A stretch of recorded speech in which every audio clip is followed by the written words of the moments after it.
Haichka, cousin Sheila, for that beautiful voice. Thank you for coming here. Thank you for doing and bringing us into the ceremonial procession. Thank you for having the courage to come up here and to share that voice. You have a gift that the Creator gave you, and we're very happy that you shared that with us. Oh, Sia, much respect, Haichka.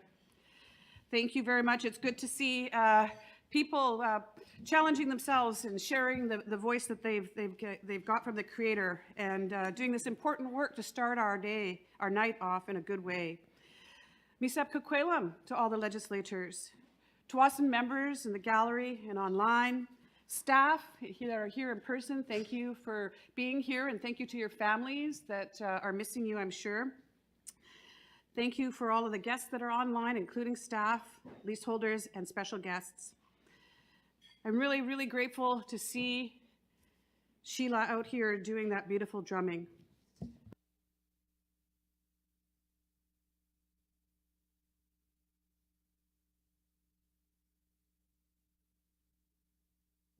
Very grateful for everything that we've had supporting us.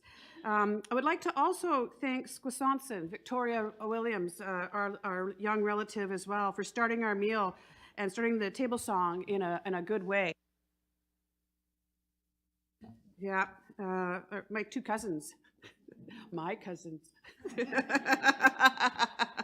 When they're good, they're my cousins. When they're naughty, they're your cousins.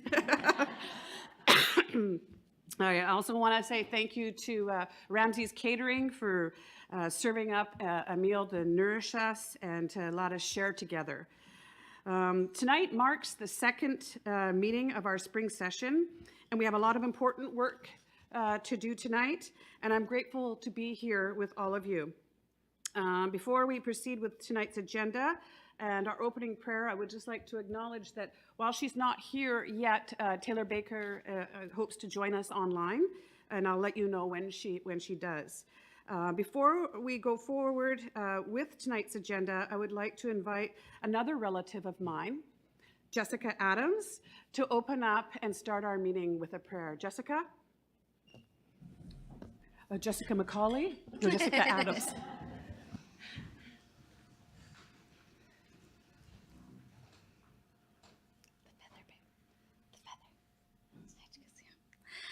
Haichka Squeakquel and Haichka to the Feather Runner, Haichka to Sheila and to Ska Swanson for their beautiful medicine.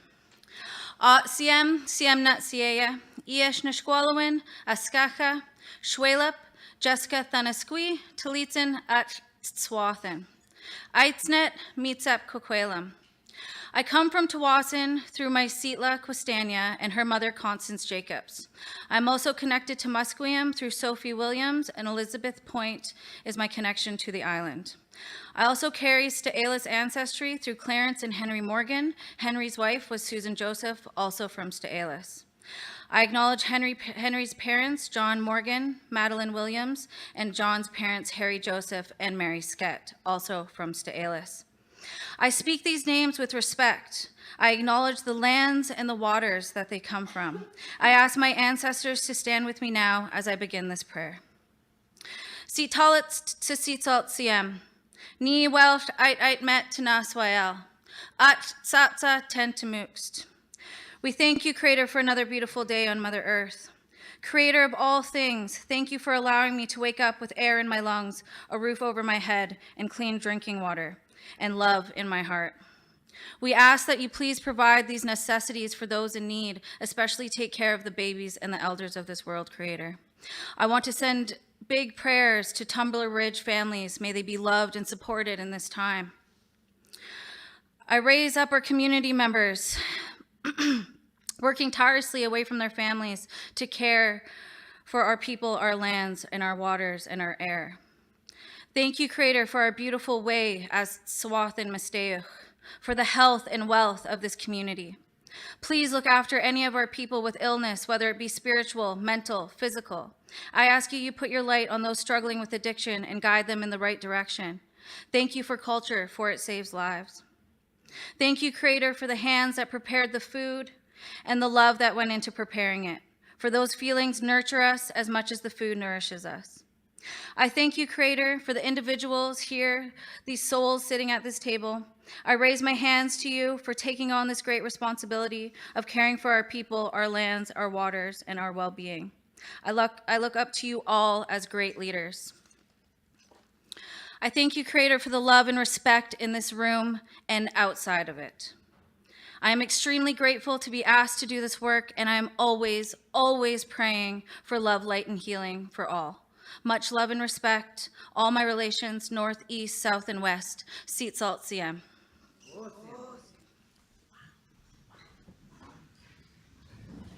Haichka, Jessica. Oh.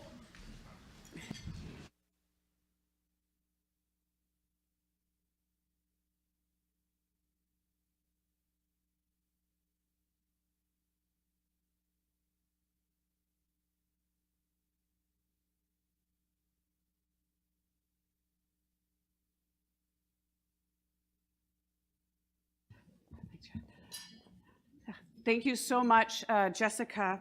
It's obvious that you put some thought and care into the prayer that you bestowed upon us. We feel your good work and your good medicine, and we strive to walk the path that you've given us in healing and wellness and wisdom and respect. So thank you very much for that prayer. In your prayer, you did mention Tumbler Ridge, and it is a tragedy, and I couldn't imagine the grief and the loss that is going through that community right now on so many different levels. And out of respect for that sorrow and for the days going forward, I would like to be able to do a couple things. Our legislature Saltanat reached out, the chief and I, last night, and we asked legislature to spell out to it.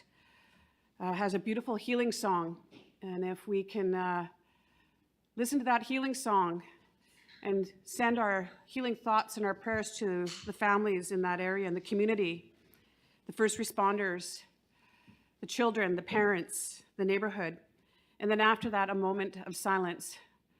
I think it would all help us and send those prayers to the relatives and families in Tumbler Ridge. Spillock to it.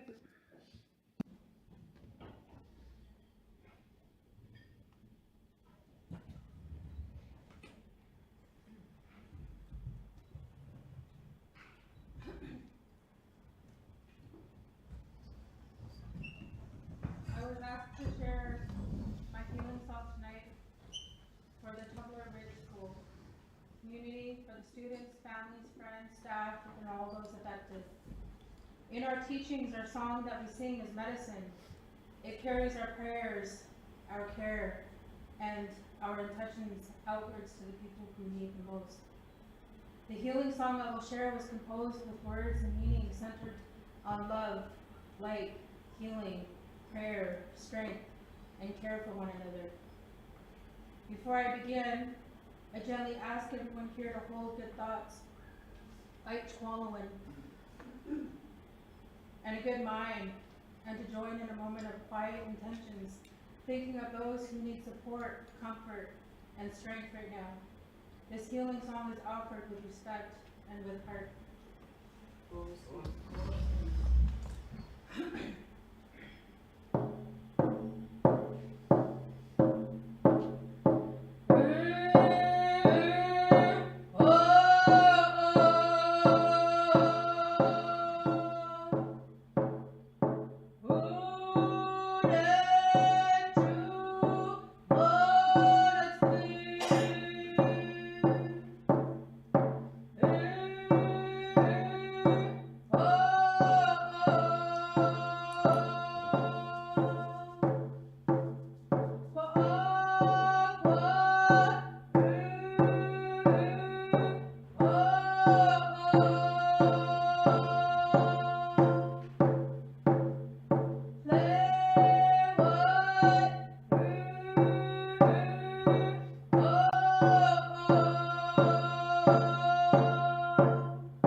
Haichka, for the good medicine that you gave Spilagtuit, and to thank you for the song that you bring. I've asked our feather runner to bestow you with a blanket for that work and respect and to wrap and protect you, Haichka. Thank you, Dayton. If we could just have a moment of silence for our Tumbler Ridge families.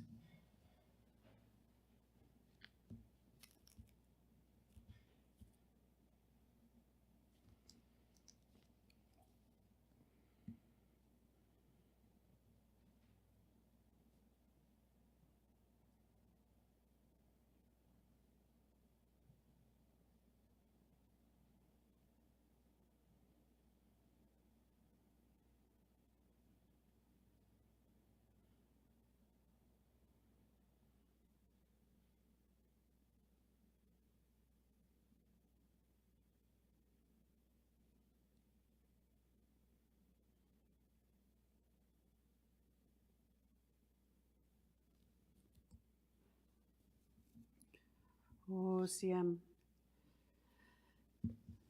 Thank you, Spilagtuit, for sharing that medicine. I would also want to just say thank you to Dayton Jacobs Mail again for coming here and supporting us in this work. We ask him to do this work for us, and he says yes willingly. He's a familiar face, and he knows his job well. So thank you so much, Dayton, for being here. But do remember to raise your hands high. Well, I'm pretty sure Dayton has got us all figured out who we are. If you wish to speak, do raise that hand high. And please wait for Dayton to give that feather to you before you speak, whether you are a legislator or staff, and then pass it back to him, our feather runner, when you finish speaking. Please remember to put your phones on silent before we get into our agenda. I would really appreciate that. For our agenda tonight, we will start with the first report from Advisory Council on Bill 001-2026, the 2026-2027 Appropriations Act. Next, we'll have the second reading of Schedule 7, Local Government Capital Expenditures. And then we will proceed with questions and debate. This is the second reading, and this is your opportunity to ask questions, discuss, and debate the merits of this schedule. We will follow this with a second reading of Schedule 14, Member Capital Expenditures. And you will also have an opportunity to engage in questions, discussions, and comments and debate about this schedule. Are there any comments about tonight's agenda?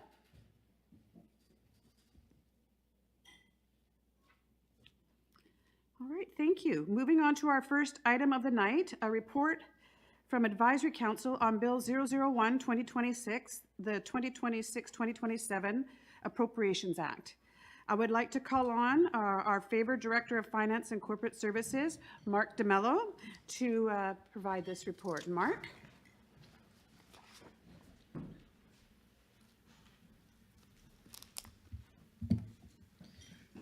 Haichka Squeakle CM, Haichka Dayton for the feather. Legislators, I bring to you the Advisory Council's report to the legislature. The Tsawwassen Legislature, we're asking you to take the following considerations from Advisory Council into account when you're deliberating Bill 001-2026.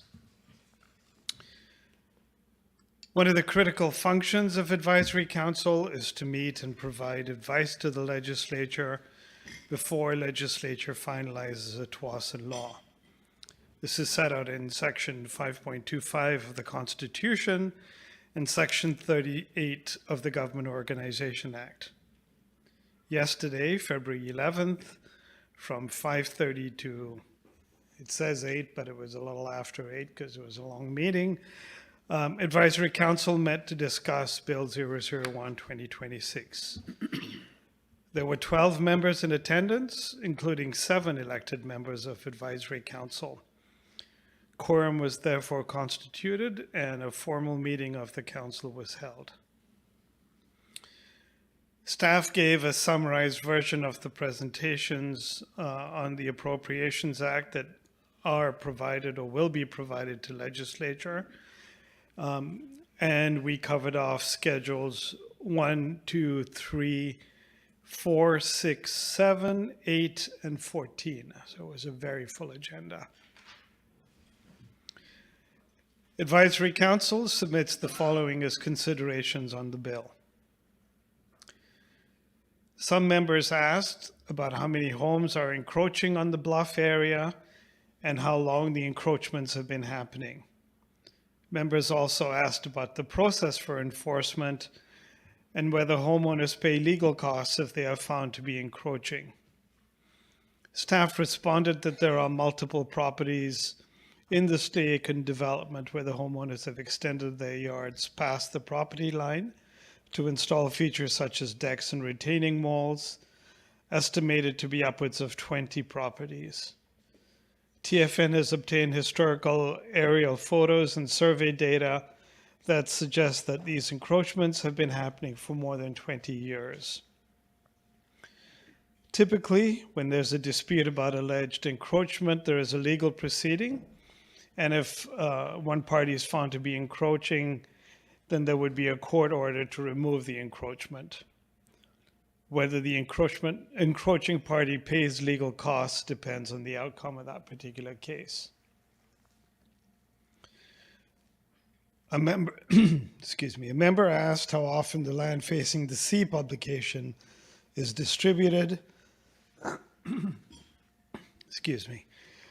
and whether the community notice can be printed and delivered on Thursdays, as there are concerns about members getting information about catering and other contract opportunities with enough time to submit bids. Staff replied that Land Facing the Sea is published quarterly. The community notice is published every second week on Fridays, with the deadline to submit content by Wednesday. It's very challenging to be able to complete the layout and printing in a single afternoon to have the notice printed on Thursday. Members on lands who have signed up for home delivery, thank you.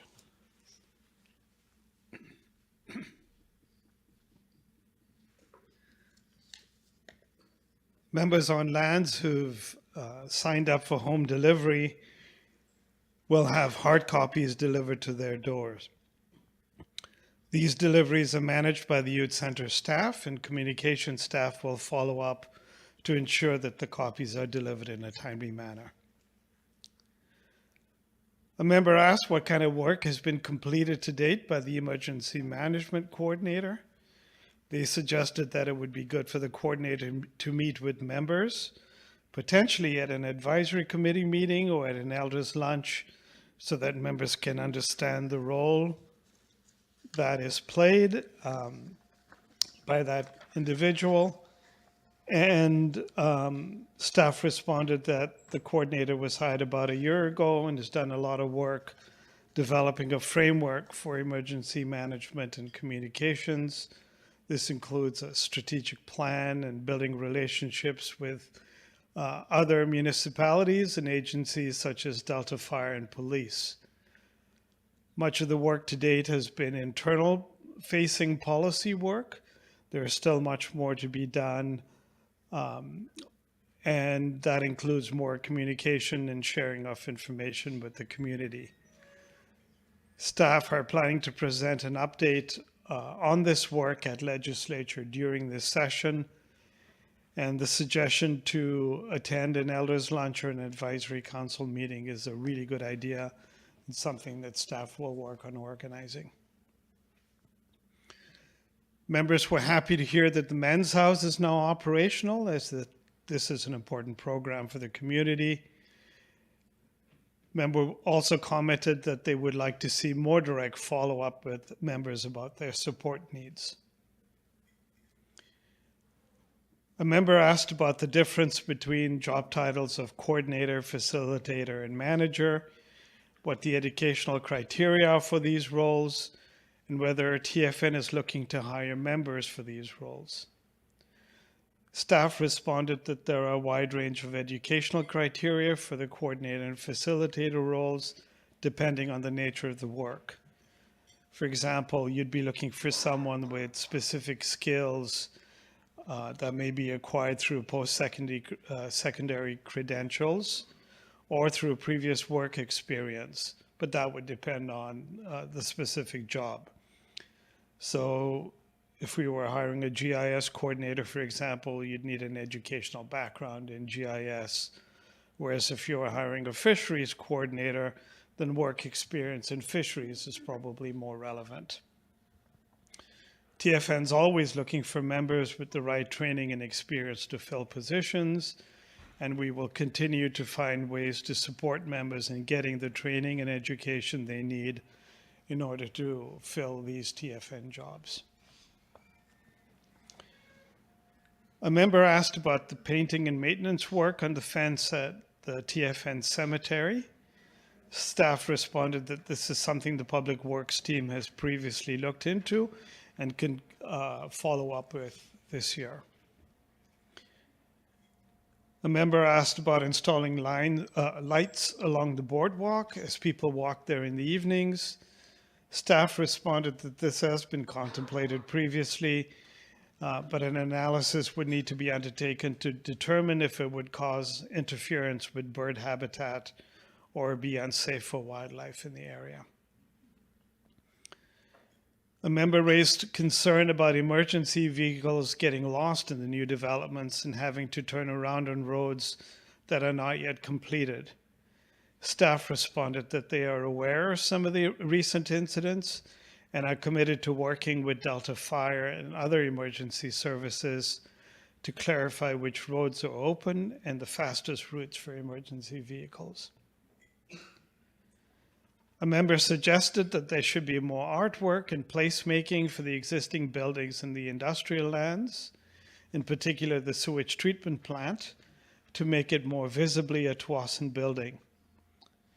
Staff responded that there has been discussion about potentially doing a mural on that structure, and this comment will be raised with the land staff who are working on placemaking.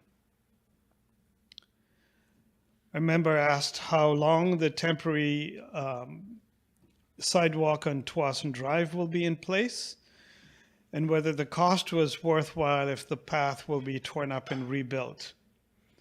Other members asked about how far the path would extend and whether there would be barriers to prevent vehicles from driving on it. A member commented that they would like to see it all the way down to Tsawwassen Drive, as this is important for elders to be able to use the path to access the Elder Center safely while walking. Staff responded that while the current design is temporary, there are elements such as the fill used for the foundation that can be incorporated into the permanent road upgrade and path once it is built. The path will include barriers to prevent vehicle access.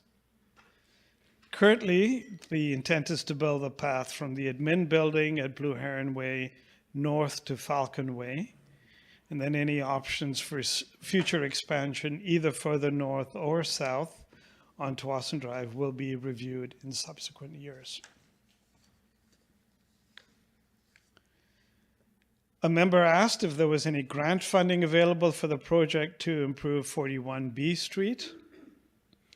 Staff responded that TFN is actively looking for grant opportunities, and there may be the option to use either OSL funds or funds from developers through latecomer agreements. However, we look at this and balance the impact on lease negotiations that the economic development team is undertaking.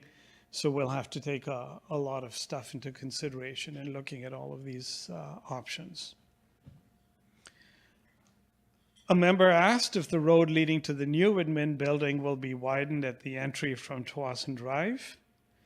Staff responded that there are currently no plans to change the geometry of the road infrastructure, as the road is designed to permit two-way traffic with no curbside parking. Staff anticipate that the majority of the traffic will be coming from the east. A member asked if there will be community consultation on the location of the new lift stations. Another member asked if the current lift stations in the community area would all be dismantled. Staff responded that there has been targeted consultation with residents in the immediate area. There are no plans, though, for community-wide engagement in the project. The current lift stations will all eventually be dismantled and removed, but not all at once. There will be 3 stations that will be removed as part of the current project first, and then the others will be replaced at a later date.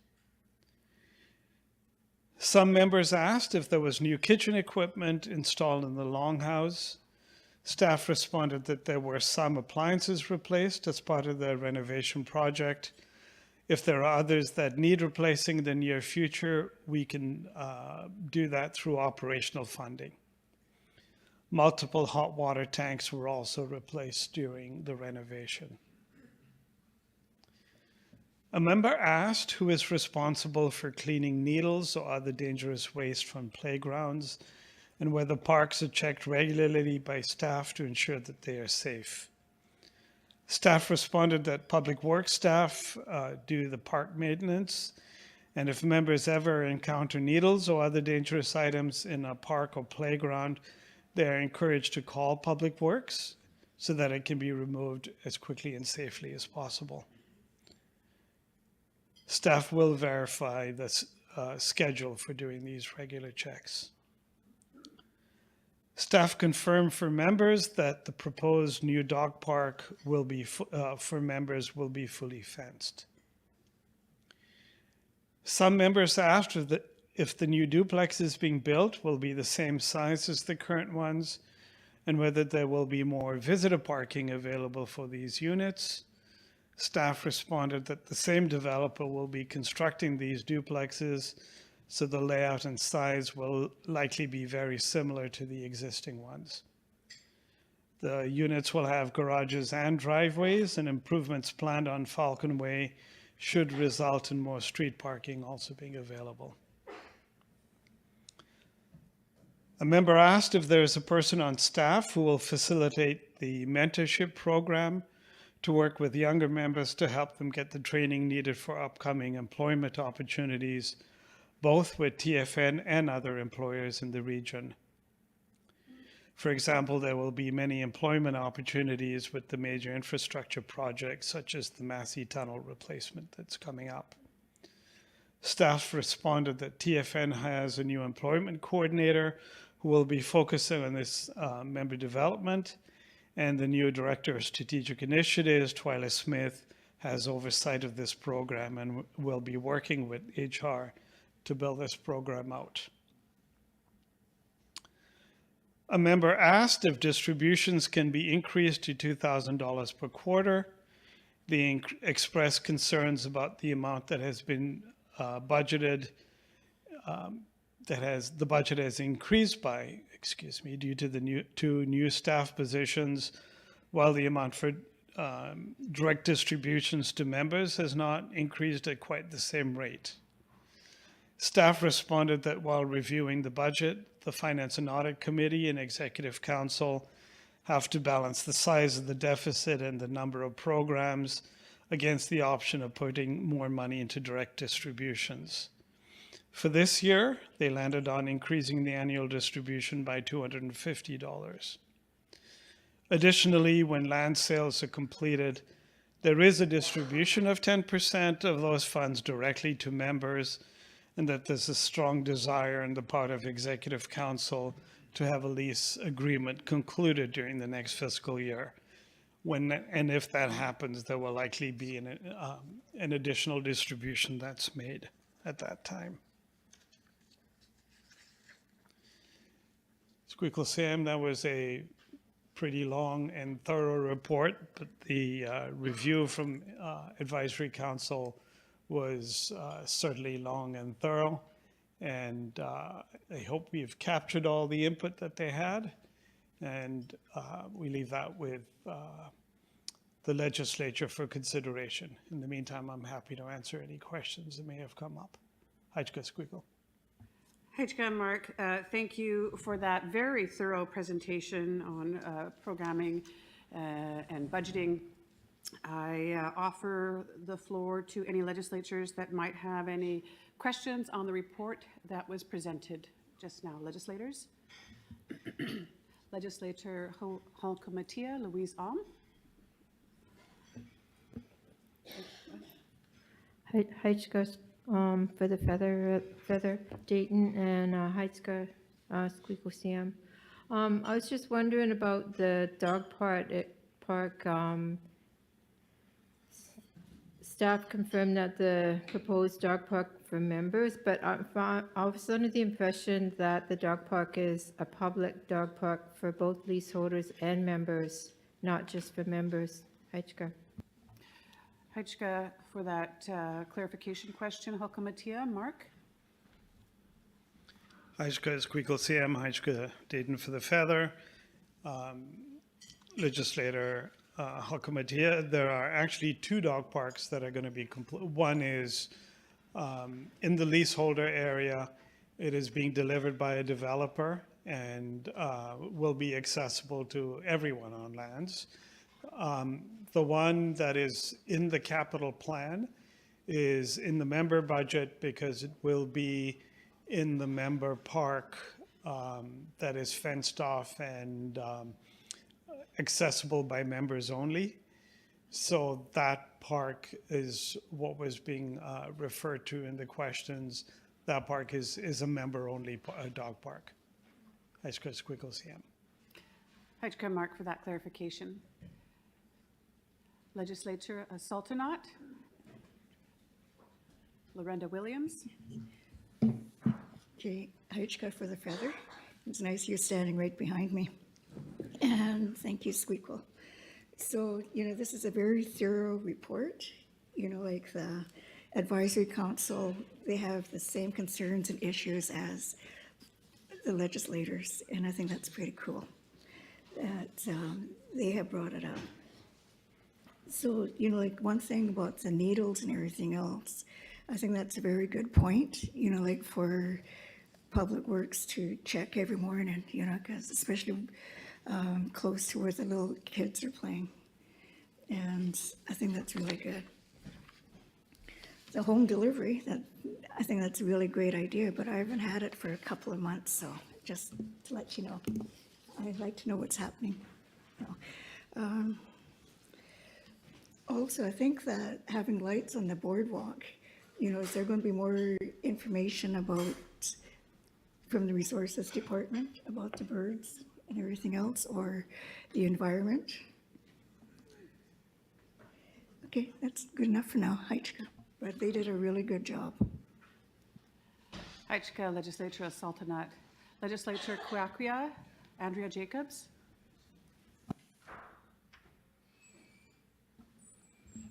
Heichka Squeakle CM, Heichka Dayton for the feather.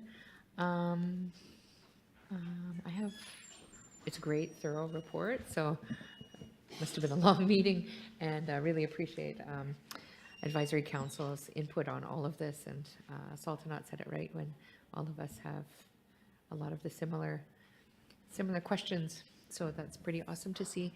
But I was just curious, I do have something, I think I'll wait during the presentation to ask those questions, but I'm wondering, I thought it was neat that there's a strong desire on the part of Executive Council to have a lease agreement concluded in the next fiscal year.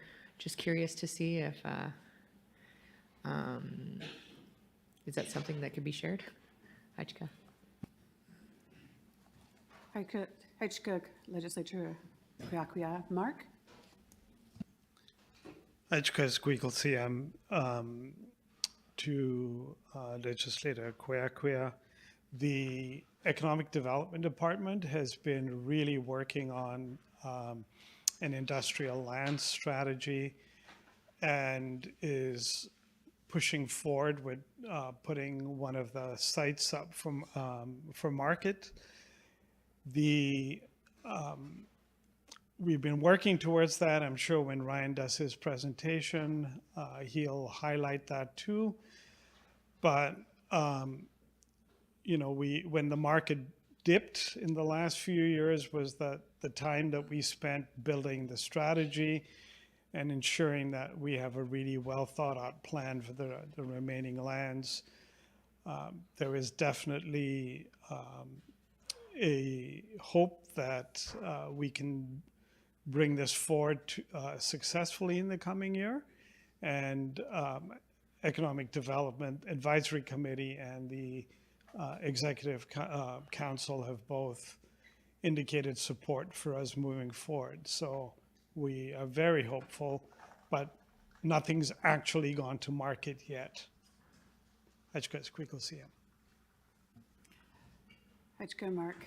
Any other questions on the Advisory Council report?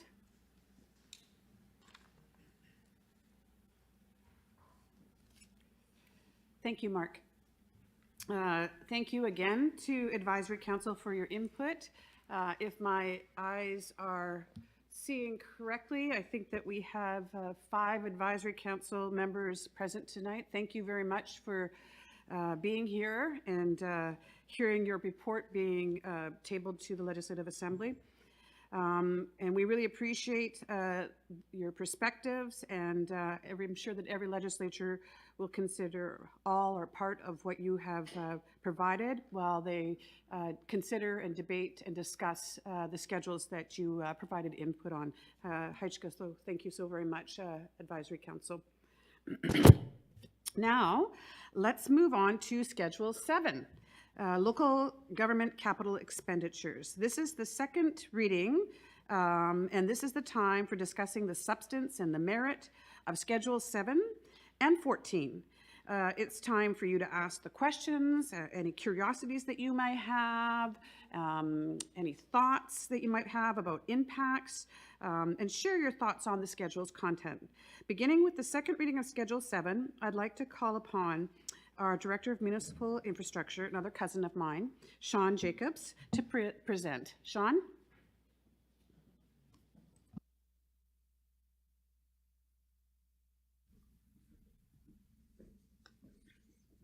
Hajka, Squeakle, CM, Hajka, Dayton, Feather Runner for the Feather.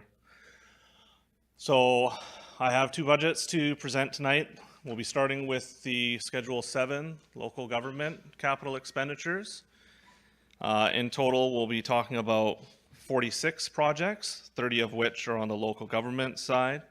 So we've got a lot to talk about tonight. If I can.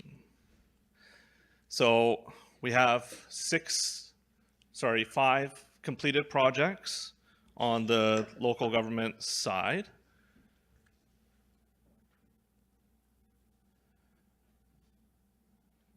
The first completed project that we have from the current fiscal year is the Tsawwassen Drive speed humps.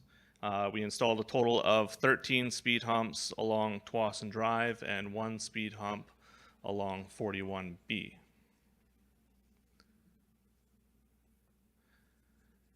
Another completed project recently was water main valve installation on Tsawwassen Drive. The water system along Tsawwassen Drive was put in 25 years ago, and it was installed with not as many valves as we likely should have on the system. So our operations team required that we install more valves so we have more control of our system and we have more control of any shutdowns that we have along along Tsawwassen Drive. So that's been completed now. Another completed project is the Blue Heron median improvement. That one's been on the capital plan for a couple of years, and we finally got around to getting it done, which is great. And so the idea around this project was to eliminate the median and regrade some of the surfacing to mitigate some of the issues with larger vehicles having challenges turning onto Blue Heron Drive and off of Blue Heron Drive. So that project has now been complete.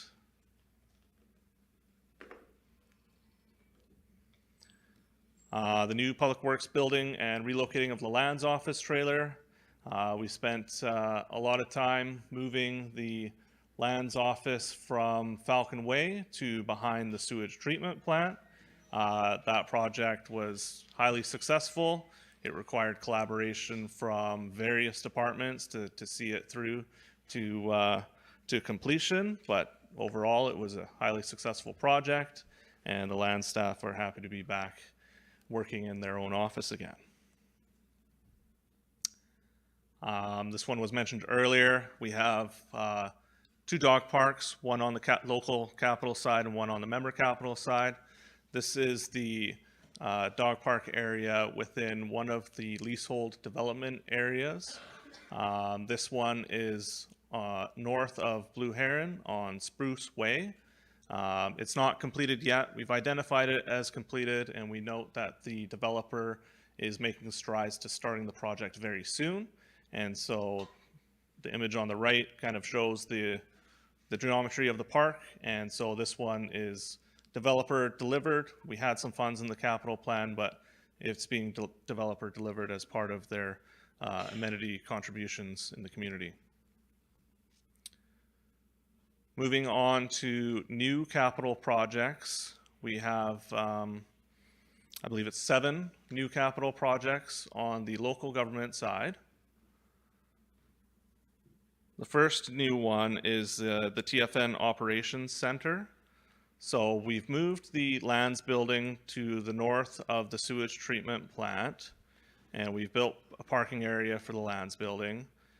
The ultimate plan is to use that building as the public works, utilities, and facilities building in the near future, once the new administration building has been delivered and the lands and engineering staff vacate that building, then it'll be taken over by the operations team. And so what we want to do this coming year is we want to start with phase 1 of setting up some of the works yard for the operations center. And so some of the things that we're looking at doing is paving some of the area around the lands building where it currently is, building some drainage infrastructure, installing some soil bunkers for public works operations, relocating the salt shed that's at the current public works yard, and setting up garbage bins and recycling bins, and then working on chain link and fencing for security purposes. So this is phase 1 of the project. In subsequent phases, there will be additional infrastructure, a warehouse for materials and supplies, shops for the facility staff, wash bays, equipment storage, stuff like that. So this is for phase 1 of the work. So we've allocated a budget in next fiscal to carry out some of that work. The second one is pretty simple to explain. The roof needs to be replaced on the existing administration building. So we've allocated the funding in the capital plan to move forward with that work. The sewage treatment plant upgrades. In a previous capital plan, we had a sewage treatment plant audit performed at our sewage treatment plant. And the purpose of the audit was to review the current operations, identify any inefficiencies in the plant operations and how the facility was originally structured compared to how it's currently operating. And so through that audit, there were various capital items identified that needed to be performed on the plant to improve efficiency and general output of the facility operations.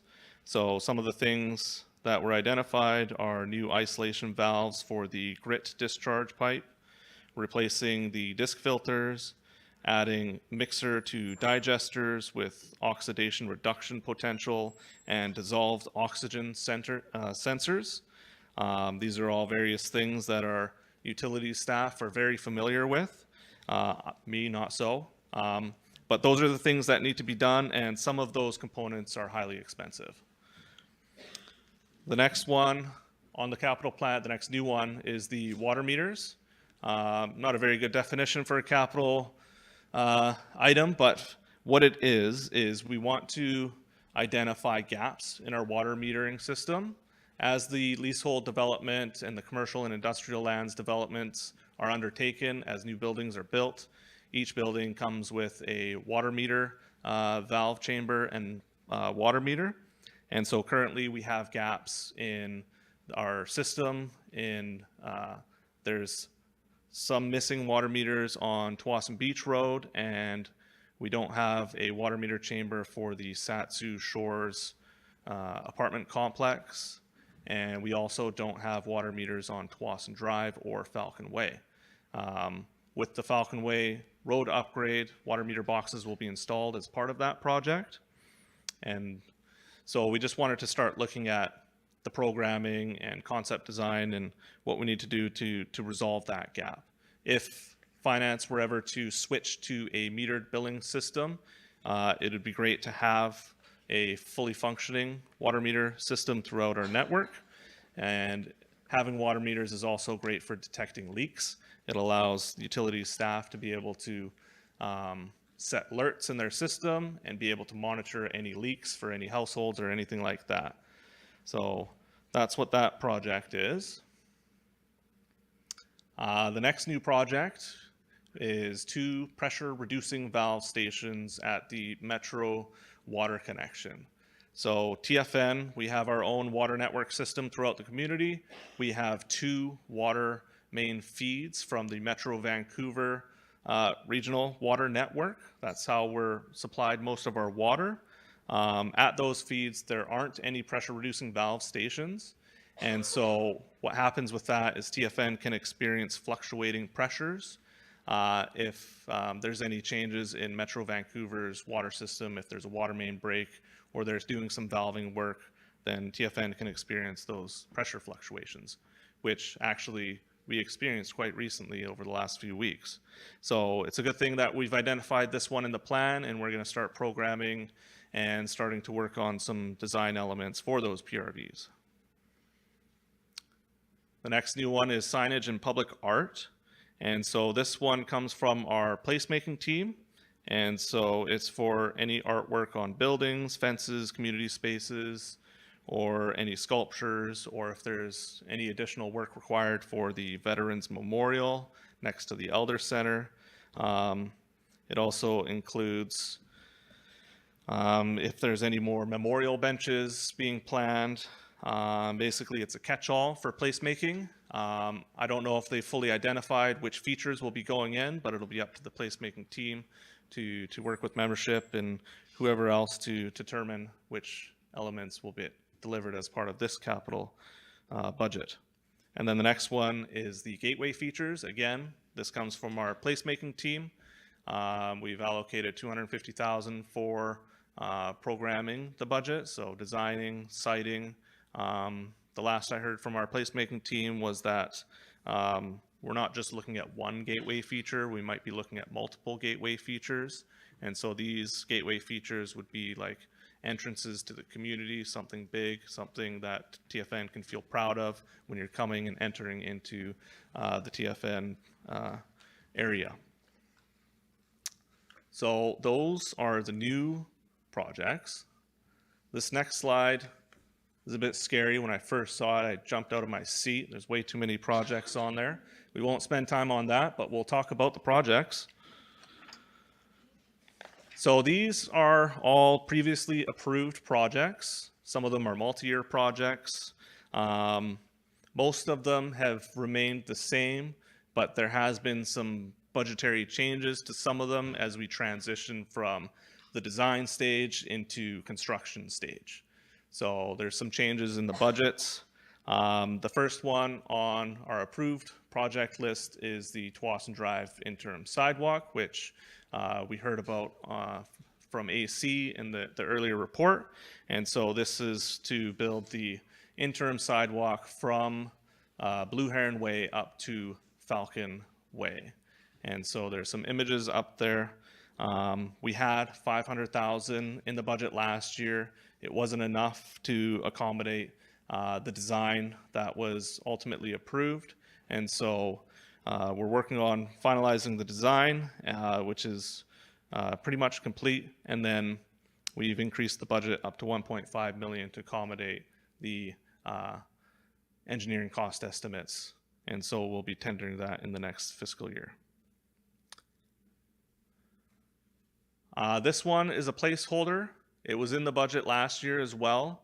And the thought process around this was the possibility of altering the interior of the Public Works building so that DPD could move, Delta Police Department, our staff here that are at the admin building could move over there and have their offices in that area of TFN. We haven't moved forward it last year, and we're not quite moving forward with it this year, but it remains in the budget in case we want to go forward with it. The reason why we may not go forward with it is if Public Works is eventually going to leave the building in a few years, maybe it's not the best use of TFN's money to go through these renovations to accommodate both DPD and Public Works. So it's just a placeholder for now. And this one is also a placeholder, the new Natural Resources building. It's been on the budget for a number of years, and it's a complicated one because the territory management team, they don't quite know how much staffing they're going to end up with, and so they still have some internal work to figure that out, and there may be monies from external sources that could be used as a boon to increase the amount of staffing in the territorial management team. And then there's the complicated factor of the dock, how that is incorporated with the natural resources building. There's a desire to have the building next to a dock. And so there's a lot of complicated elements with this one that our Director of Territorial Management, Andrew Bach, would likely be in a better position to answer some of those questions, but it's a placeholder so that they have the funds if they want to start looking at the siting and how the programming for the building can function, then the money is there and ready for them to move forward with that.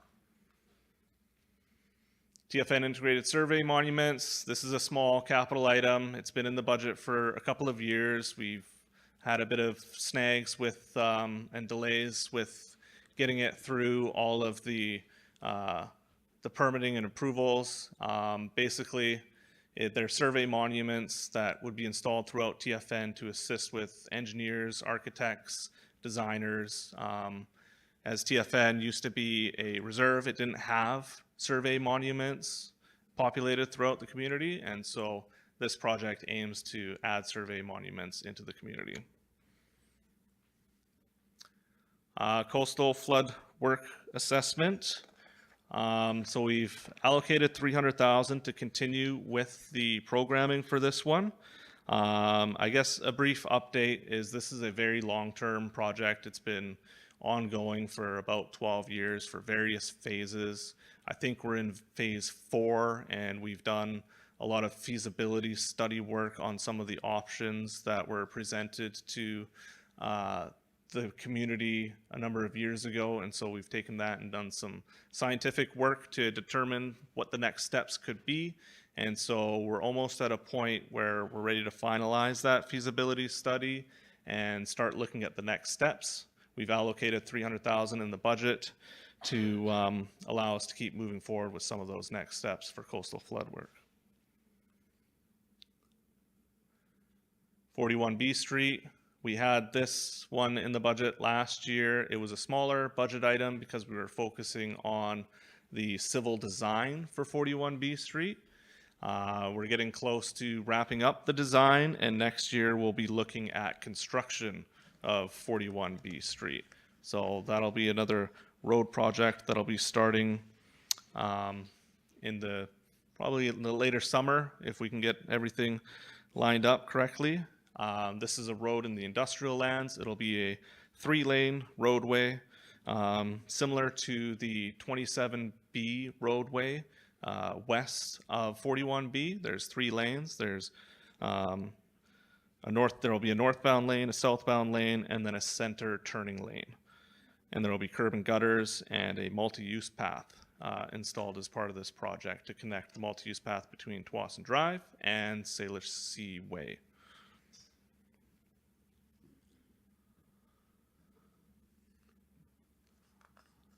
The next one is the 28th Avenue resurfacing and multi-use pathway. We've been collaborating with TransLink and Delta on this project. It is a boundary road. We had some grant funding from TransLink it wasn't quite enough to enable us to deliver the whole project, so we scaled the scope back in the current fiscal year, and we focused on delivering a piece of the multi-use path on 48th Avenue. We continue discussions with TransLink and Delta to try and find funding to support the construction of this project. We continue to work on the design for the project, and we will be applying for environmental permitting for the project as it's in proximity to an existing ditch. So we'll continue with that work for now, but we won't be looking at construction next year. TFN fiber optic, this one occurs in the budget year after year. We keep it as a placeholder as new roads are delivered. Our IT department wants hardwired connections between our facilities. So this isn't your regular TELUS or Eastlink fiber optic network. It's a TFN owned private conduit system and hardwired system between our facilities to improve network communication between all of our government buildings. And so we've allocated the funds in the budget, and if there's any road deliveries, such as the Falcon Way upgrade, we'll include these conduits within that particular project to continue filling the gaps and connecting the buildings. Upgrading the Brandreth pump station at Tsawwassen Drive. We've been working with the City of Delta on this one. The Brandreth Drive pump station was developed and built without a generator set.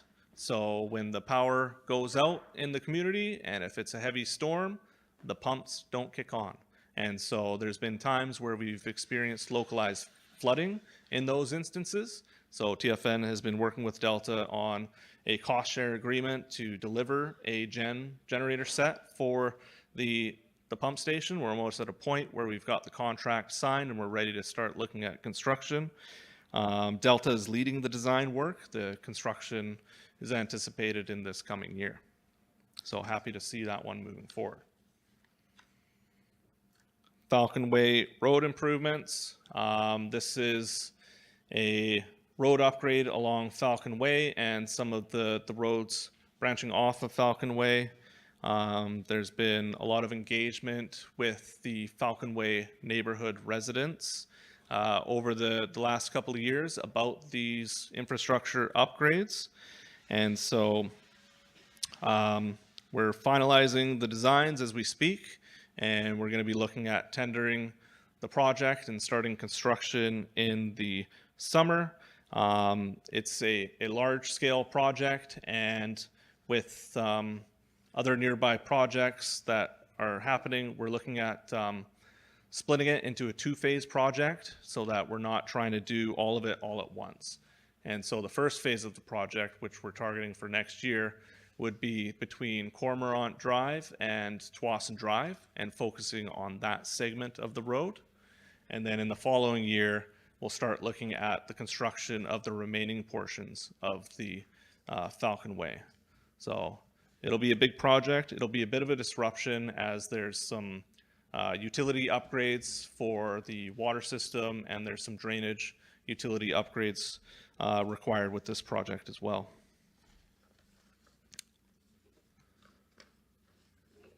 Tsawwassen Drive closure at Highway 17. This one's been on the capital plan for a while. We've included the construction costs based on our engineer's estimate from our consultants. And so we continue to work with the Ministry of Transportation and Transit as it requires their buy-in and approval to deliver this project, as a lot of the infrastructure is within the ministry's jurisdiction. So we continue that work, and hopefully we can get their final approval and we're able to move forward with the project. The new administration building. There will be a more robust presentation to the legislators in a future session, but just a quick breakdown is we're allocating $10 million in the budget to support this project. We've started the preloading for the project, and so we're targeting hopefully, if everything goes well with the designs, we could be looking at breaking ground in the summer or shortly after.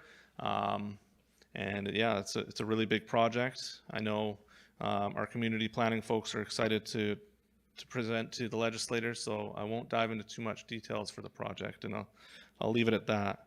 It will be a multi-year project, but the 10 million is just for the first fiscal year to get us going, and then subsequent fiscal years will see larger budgets allocated for this project.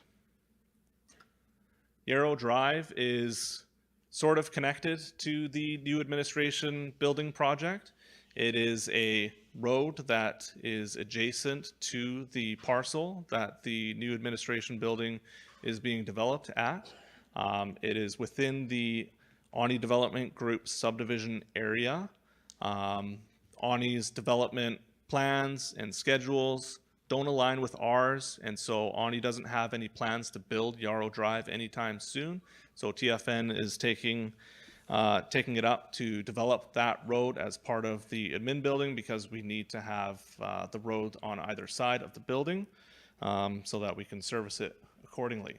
And a latecomer agreement will be applied to that road construction, and as other developers develop further to the north, then they'll have to pay into the latecomer agreement to help recoup some of those costs in the future.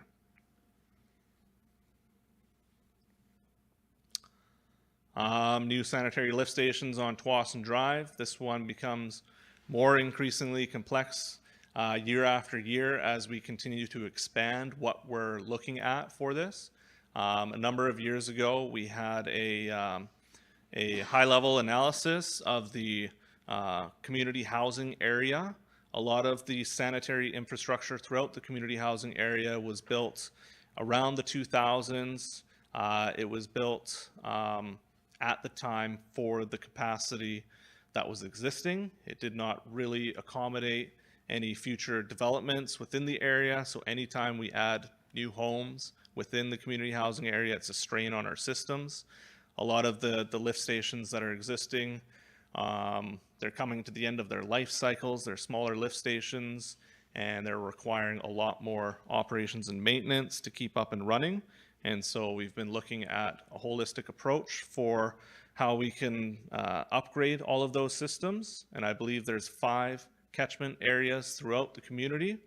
And so the first catchment area that we've targeted is the area from the administration building up to just north of Fisherman Way. There's 3 existing lift stations there, and we're going to build a new lift station across from the church on Tsawwassen Drive.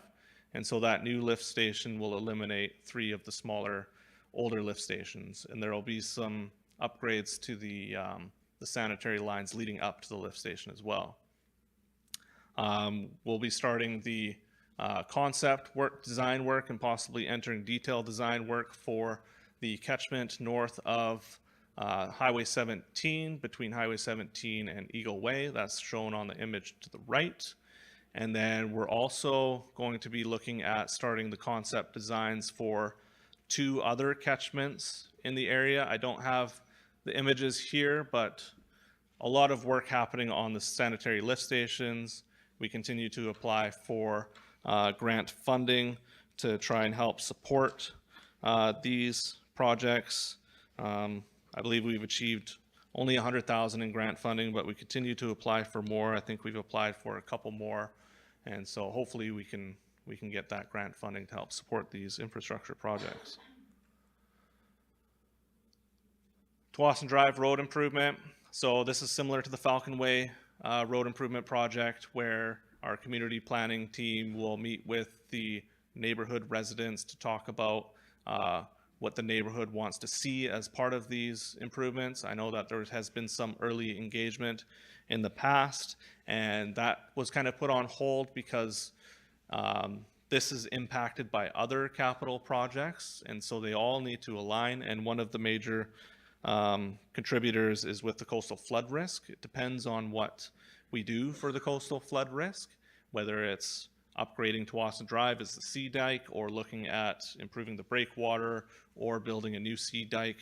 So those are all factors that need to feed into this project. And so it's on hold until we have confirmation of what direction we're going with the coastal flood risk. But we've included it in there so that we can carry out some of the concepts and consultation with the project.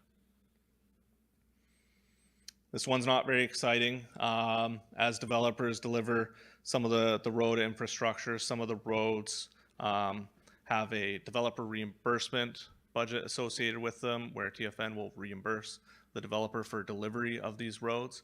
And so one of those roads is the Dragonfly Cormorant Drive roads. And so this is in the budget to reimburse the developer for those roads. Planting and landscaping, industrial berm, and maintenance paths.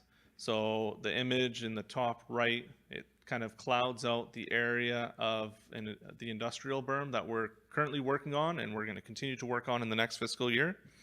What this is a result of the industrial lands economic development projects, filling all the industrial lands, preparing them for the leases with the industrial developers, required filling a lot of the ditches and channels within those areas.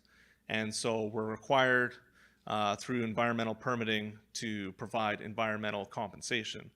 And so part of that compensation is this South Greenbelt. And so it's this berm, it's the berm to the west of 41B Street as well. We're just focusing on a small area for now, but we will have to continue that work, and we're required to deliver that for environmental compensation. Drainage utility study. This one's been on the plan for a while. We've done some concept designs and some preliminary civil designs, and we've gone to the community for engagement.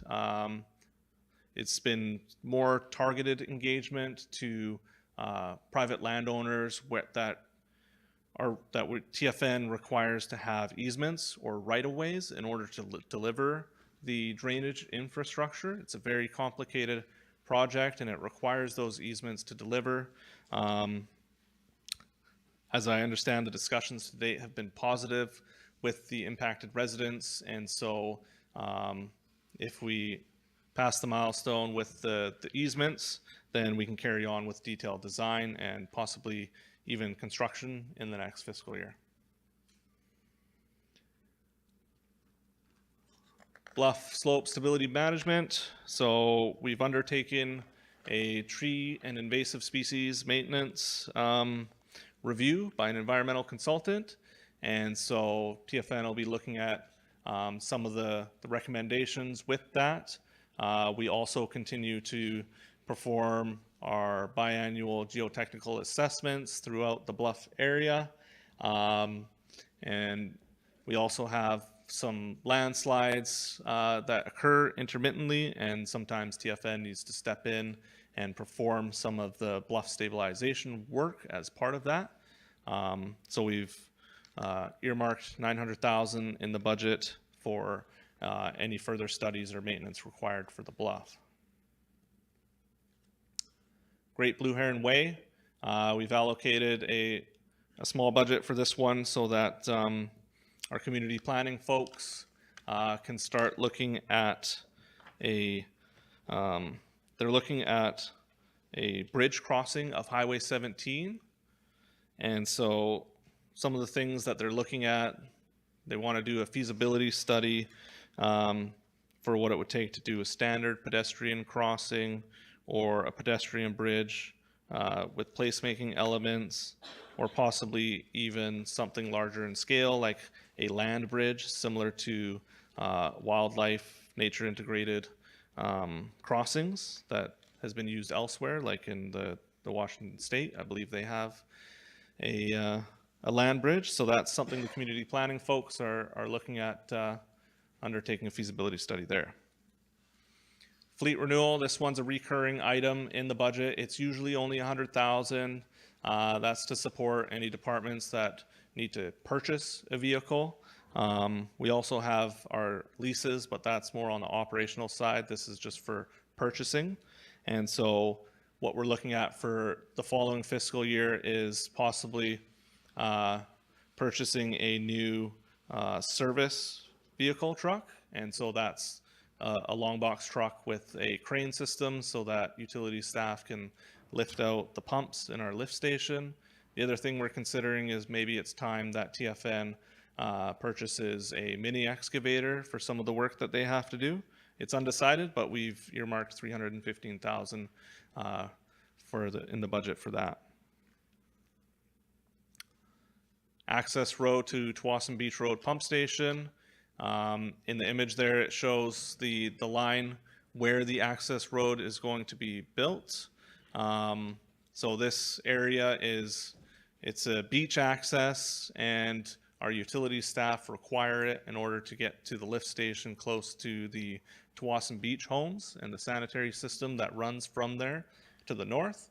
The beach road is often flooded, and it's susceptible to coastal floods. And so we're looking at designing and building the road so that it can operate during those coastal flood.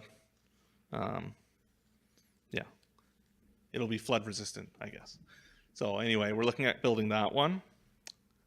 And then the last one on the local government side is we've put a placeholder for the Community Hall Rec Center. Our community planning folks, they've been working diligently on upgrading our facilities plan. And so that looks at the whole TFN community, all of the facilities that we currently have, all of the facilities that we're planning, trying to figure out where we're going to put them and how we're going to deliver them. And so once that facilities plan has been finalized and built, then we'll know where everything is going. And so this one, once it's decided, then our planning folks can start looking at the programming and concept design for the community hall and rec center.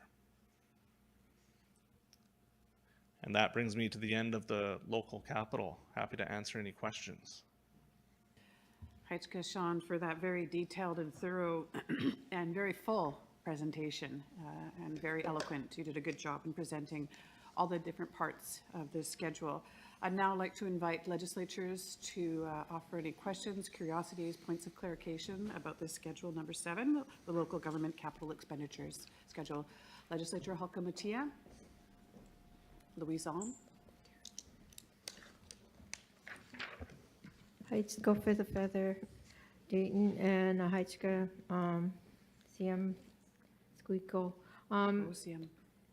Recently, we had executive council breakfast, and we've been so busy, we haven't had the follow-up meeting at that table. So I have a couple questions. Because you're bringing this up now, I figured I'll ask these 2 questions that have been asked from our membership. How long before Falcon Way improvements are going to be done? And if it's not going to be done within a year, is it possible to get a speed bumper to put on Falcon Way? Because there's so many children walking down that road every day to go to and from the bus stop. And there's just a lot of parents are concerned about the safety of the kids walking on that road.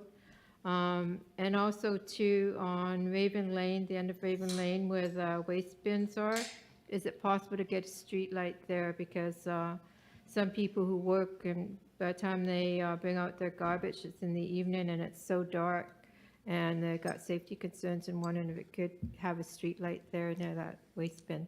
Heitke. Heitke, Legislature Halka Mattia. Sean? Heitke, Squeakle. Heitke, Dayton for the feather, and Heitke for the questions. For the first question on Falcon Way, yes, it will be, we're hoping to start construction this summer, and so, and the timeline for the project will bring us to the following summer as well. But the question about speed humps, definitely, there will be speed humps. I don't recall how many exactly at this point, but there's speed humps, raised intersections, and I believe we have some raised crosswalks as well as part of the project, so those will be implemented. And so the area that we're focusing on is between Cormorant Drive and Tuason Drive. So as that part of the project unfolds and we get to the finishing of that portion of the works, there will be some speed calming and speed humps as part of that. For the Raven Lane waste bins, the street lights, I haven't been asked that one before, but I've noted it and we'll take it away. And if there's a way that we can incorporate it into our operating budget or find ways to convince my finance director to allow me to spend a little bit more money that may be not budgeted for, we'll certainly look into that and see what we can do and find out what the problems and issues are there. So thank you for bringing that forward. Hajka Sean, Legislature Spilautuit, Terry Splachton. Hajka Squeakquel, thank you, Feather Runner. Thank you, Sean, for your presentation. And it's good to see that several projects came in under budget. And I'm also wondering, for projects that came in under budget, where did the unused funds go to? Hajka. Hajka Legislature Spilautuit. Sean? Hajka, Squeakle, Hajka, Feather Runner. So it's more of a finance question. If we don't spend it and we're under budget, some projects are under budget, some projects are over budget, and if we underspend, then that's just less expenditures that TFN undertakes. The way our budgeting system works, and Mark can correct me if I'm wrong, but every year we rebudget and we reallocate every year. So they're not like rollover funds or anything like that. What finance does in the background to manage the finances and investments is really their purview, and I'm not in the know on that.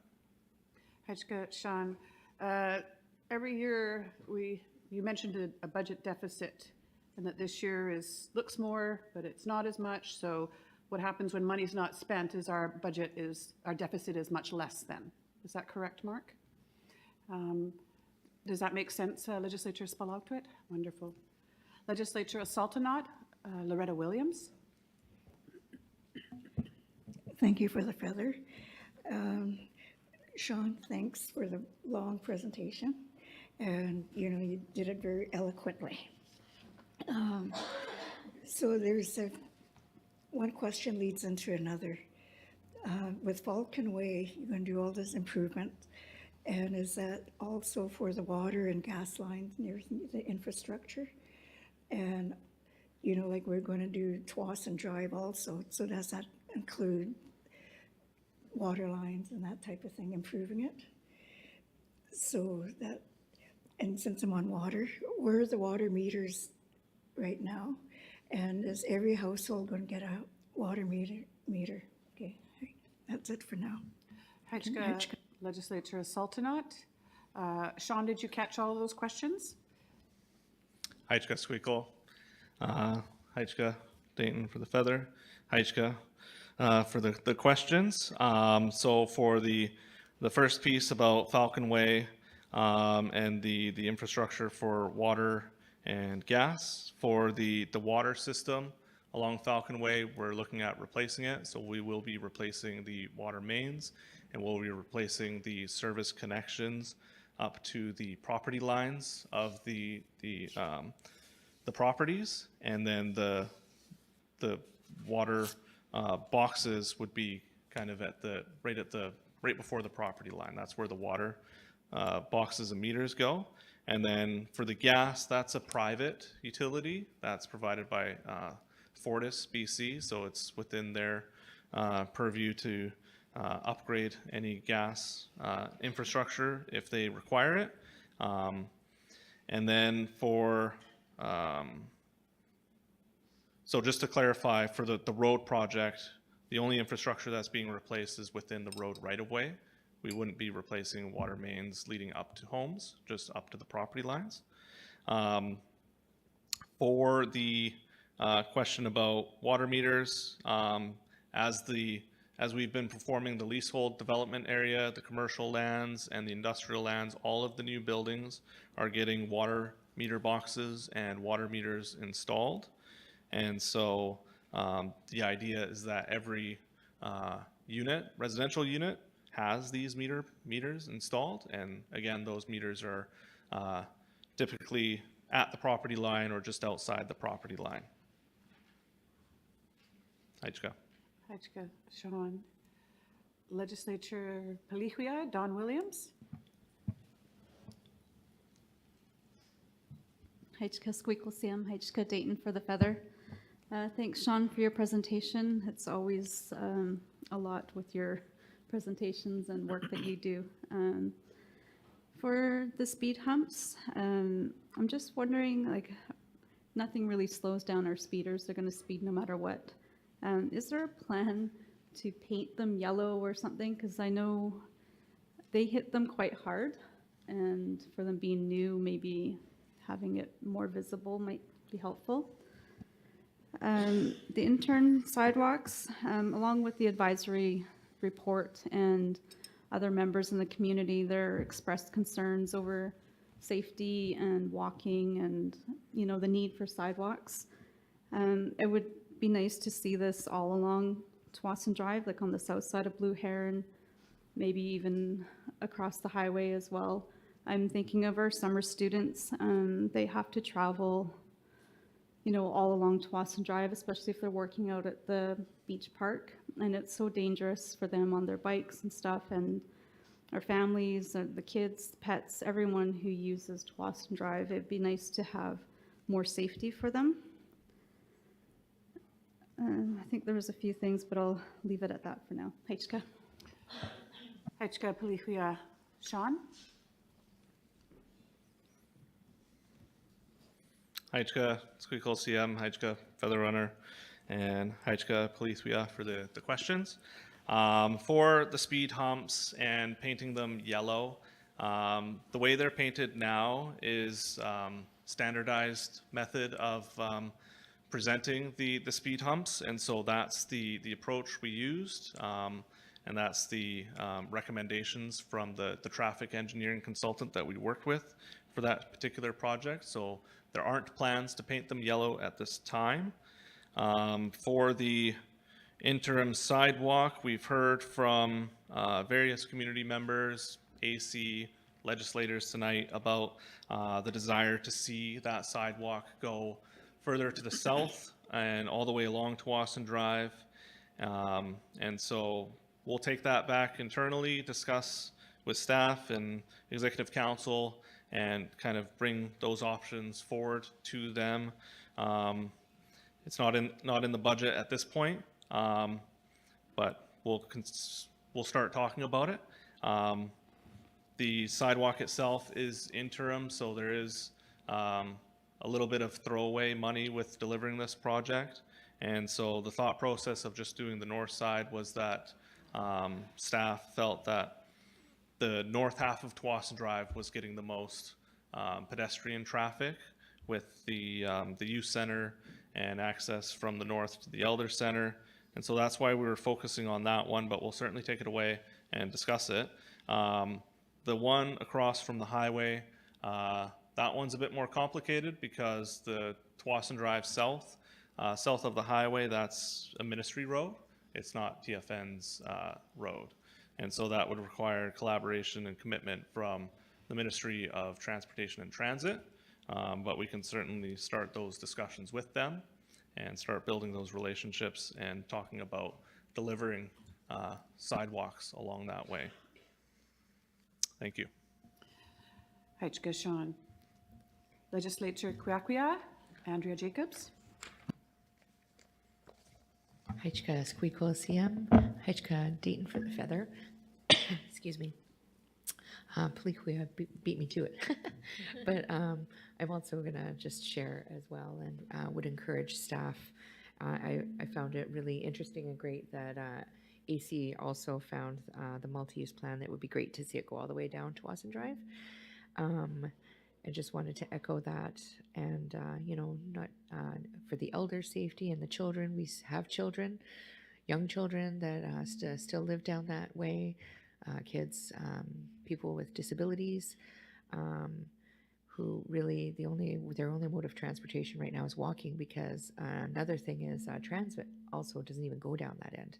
So, and I don't know why that stopped. So I don't know who to ask that question to. So maybe if we can just post that somewhere, whoever's budget that comes from. I don't think it's in this one, but I'd like to know why transit stopped going down there, because I know they do loop in and out of our lease areas.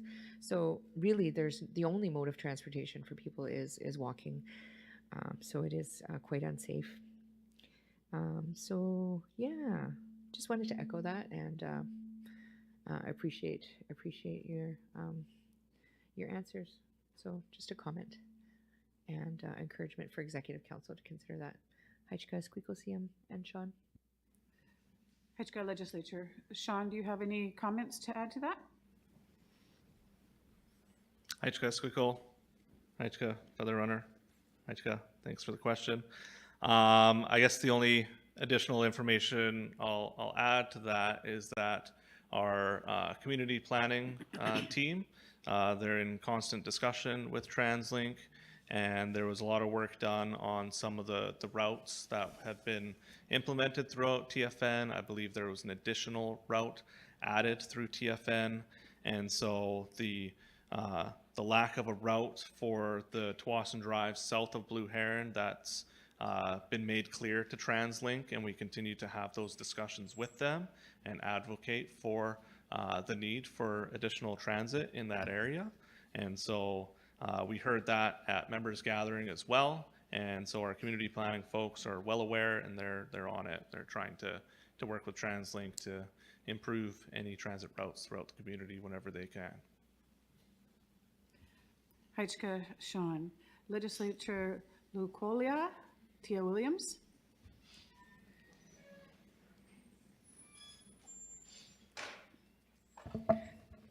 Hajka Squeakle Sam and Hajka Dayton for the feather. Thanks, Sean, for your presentation. I appreciate the inclusion of grant funding that we already have, such as the 100K for the lift stations. And I was wondering about the 41B Street rebuild. Are there any grants or contributions that we are outsourcing for? Two more questions.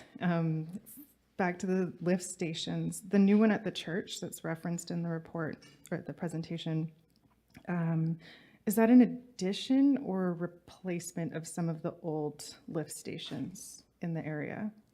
And then for Great Blue Heron Way feasibility study, I guess it's right at the very beginning of just exploring this idea, but is there involvement with the Ministry of Transport if there was like a greenway going over the highway? I really like that idea. That'd be so cool. That's it. Thanks. Hajka Legislator Lucolia. Sean? Hajka, Squeakle, CM, Hajka, Dayton for the feather, and Hajka for the questions. For the first one, for the grant funding for 41B, we've applied for some grants that we've been successful for. Some of them are smaller in scale, but we're currently trying to apply for a large one for, I believe it's $3 million to help support this funding. Hopefully we're successful. If there's any other grants that come up, we continue to chase them. And so staff are always looking for grants to help support our projects and help cover the costs of the expenses for a lot of these really expensive infrastructure projects. So we're on it. Hopefully we get that $3 million. That would be great. For the next question on the lift station at the church, whether it's an addition or a replacement, it's a little bit of both, but mostly it's a replacement. The catchment area has 3 older lift stations, and when I say the catchment area, it's a block of land that the lift station and sanitary network will service. So the gravity sewers all lead to the lift station, and then it gets pumped into the force main and over to our sewage treatment plant. And so with the project, 3 of the older lift stations will be decommissioned, and a new modern lift station will be built. And so the lift stations that are going to be replaced as part of this project, there's a lift station, I believe it's north of Fisherman Way. I don't have the map in front of me, but there's a lift station north of Fisherman Way that will be eliminated, or possibly that one, that's the one by the church. And then, okay, sorry, let me start over. There's a lift station by the church that will be eliminated. And then there's a lift station a little bit further to the south. It's tucked in between some member homes. So that lift station, there's a bunch of trees there. Again, it'd be helpful if I had the map. And then another lift station that will be eliminated, I believe it's the one by the skate park. So there's 3 lift stations that will be eliminated. The gravity systems will be reconfigured to lead to the new lift station. And then future projects that we undertake will be in similar size and scope. We'll install a larger, more modern lift station, and multiple lift stations will be decommissioned. Currently, we have 31 lift stations. And so through this project, we hope to eliminate about a dozen lift stations and replace them with 4 or 5 modern lift stations. And then the last question about the Great Blue Heron Way pedestrian crossing or land bridge. Yes, it is early stages and the feasibility study has yet to begin, and it will definitely require involvement from the ministry, and hopefully we can get some commitment from the ministry to help support the project as well. Heichka, Sean. Legislature of Saltonot, Loretta Williams.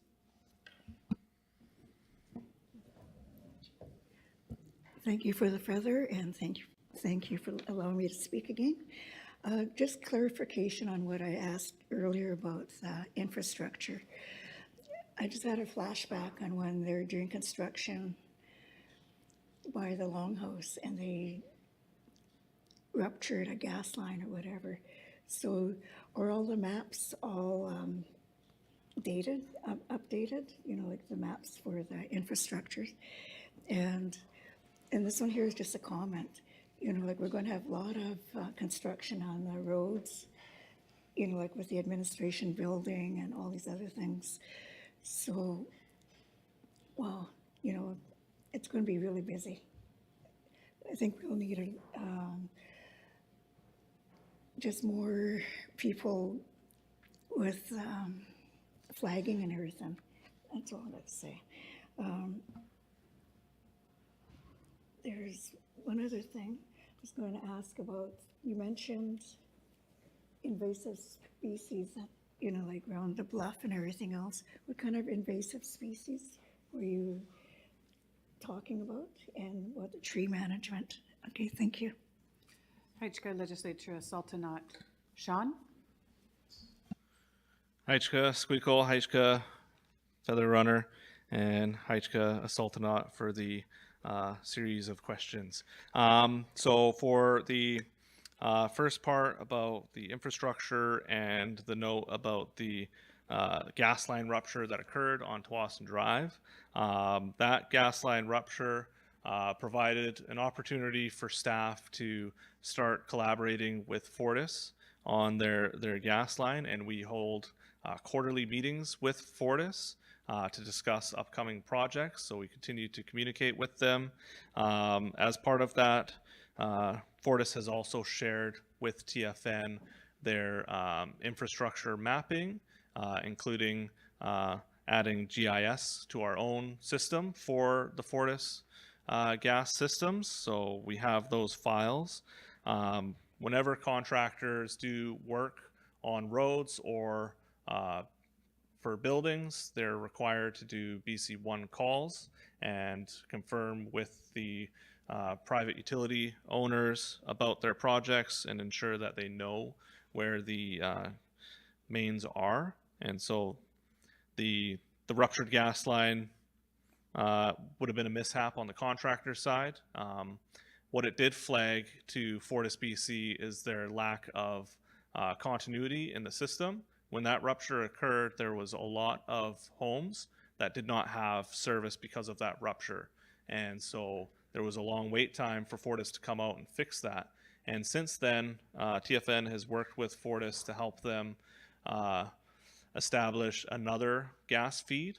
And so after Dragonfly was built, Fortis came in and they installed another gas feed connection from Salish Sea down Dragonfly Way so that there's more looped continuity throughout the community. You're 100% correct that there will be a lot of construction this year. It is a very heavy construction year, and we've indicated that to our council. Over the last year, we've been heavily focused on a lot of design work, and our project managers are getting bored of that. And so they're very excited to work on construction. The note about more people and flagging, yes, that's 100%. We hear that, and the other thing that we're trying to do with our projects is loop in our communications team to get more proactive communications out to the community and ensuring that everyone knows what's coming up, what's happening. It will be a busy year. And then for the invasive species, for the bluff management, some of the species that are identified are brambles or small plantings that are not really good for bluff maintenance, and they affect the integrity of the bluff. And so one of the biggest concerns that comes out of the tree management plan that we've received from our environmental consultants is a lot of softwoods that have grown on the bluff. And so softwoods have short life cycles and they fall down often, which can lead to bluff stabilization concerns. So the tree management plan kind of looks at all of those trees and helps TFN identify some scope and work areas that we can start planning for in the bluff area. Hajka, Sean, thank you so much. Legislature Tehuilam, Bryce Williams. OCM, Hajka Dayton for the feather, Hajka Squike OCM, and Hajka Sean for your presentation. And thank you to my colleagues around the table for your questions and comments and concerns, as well as the same thing goes for the report from the advisory committee.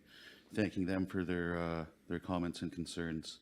A lot of those are shared around the table, of course. For me, I have just a couple of questions. The first one being around Yarrow Drive. That connection, does that connect to, I think it was maybe Cormorant eventually? I'd imagine that's part of the plan. I think it was Cormorant. And another one being around temporary speed bumps. I think that's what was mentioned around from Hulkwamatia when it comes to the Falcon Way improvements.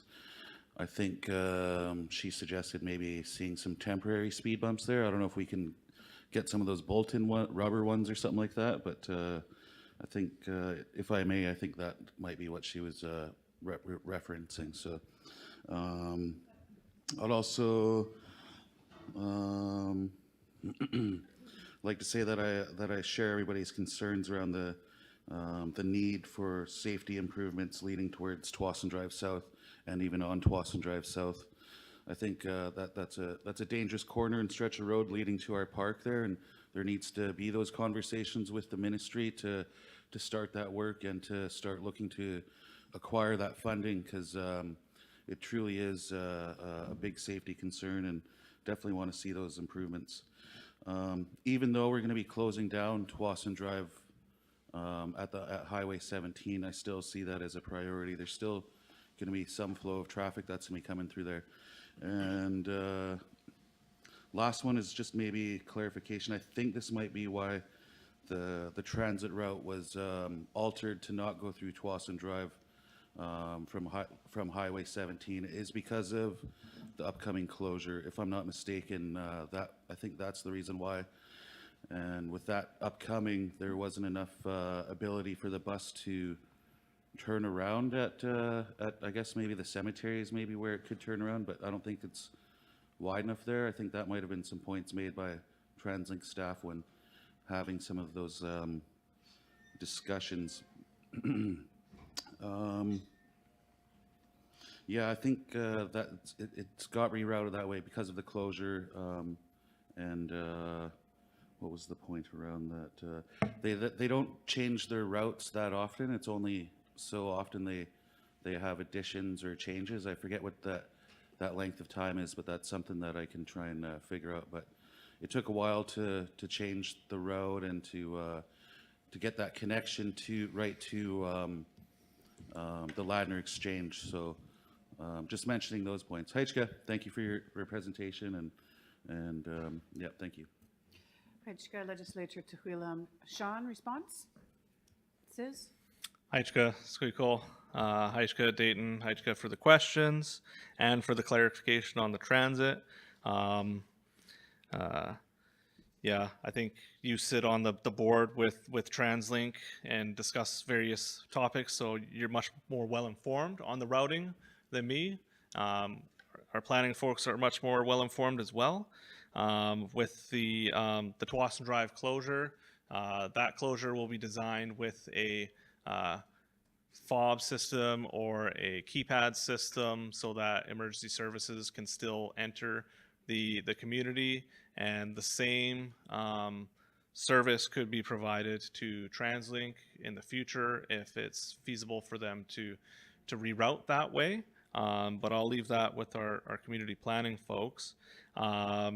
For the Yarrow Drive question or clarification about the connection, so Yarrow Drive is connected at the south end to Fisherman Way, and it continues to the south towards the southern development areas. As it goes to the north past the future new admin building, it'll tie into Hemlock and I believe it's Cherry Road. So these are all roads that haven't been built. So a lot of you are probably not familiar with those roads, but those are kind of the connection points for that road. It doesn't connect to Cormorant. Cormorant is a parallel road further to the east, and Cormorant is a more through road from Blue Heron Way all the way to Falcon Way and beyond into the Aquilini Boardwalk development area. From the we heard your comments about the safety concerns, and yes, the conversations with the ministry, starting those is heard and certainly a priority as far as safety for members to access the beach park without sidewalks there. It's just an open road. It's also heavily vegetated on either side, which creates some blind spots, and especially in the winter months when we get freezing, it's a shaded area. And so the road freezes quite easily as it's in the shade and can cause vehicles to slip and slide. That's all I have to add to that. Thank you. Hajka, Sean, thank you so much for your thorough answers. We're coming up to a half an hour of debate and discussion. I have a legislature, Marianne, who has some comments, and then I think we'll wrap it up and move to the motion to move to third reading. Legislature Marianne. Heichka, Squeakle CM, Heichka, Dayton for the Feather. Just a quick comment. Not too sure how early we are in planning stages for the flaggers that will be helping out with the construction areas on the roads, but I just wanted to make a comment that it'd be a good opportunity maybe to have flagger training at the community, and this could be a good job opportunity for our members as well. So I just thought of that, it would be a good idea. Heichka CM. Heichka, Legislature Marianne. Sean?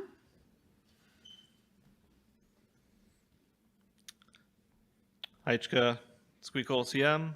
Heichka, Dayton, Feather Runner for the Feather. Heichka, Marianne for the comment. I think it's a great comment, and I know that a lot of when I traverse from Langley out here to work in the office, I see a lot of different Indigenous flagging companies. So to me, that signals that It's been successful elsewhere, and so if there's a way that TFN can look at providing those training opportunities to members, I think that's a great suggestion. Hajka, Sean. All right, any last minute questions? I'll take one more if there is. Otherwise, we're going to move to the motion to move this to the third reading.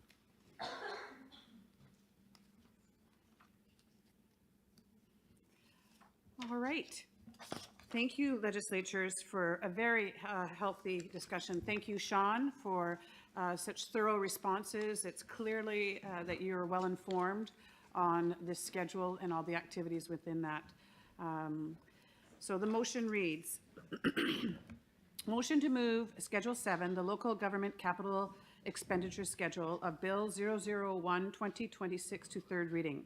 Whereas the Tsawwassen Legislature has the authority under Section 512C of the Constitution Act to enact Tsawwassen laws, and whereas the Tsawwassen Legislature under Section 24(2) of the Financial Administration Act must approve the annual budget, and whereas under Section 23 of the Legislature Rules and Procedures Manual 2025, each bill must receive 3 separate readings.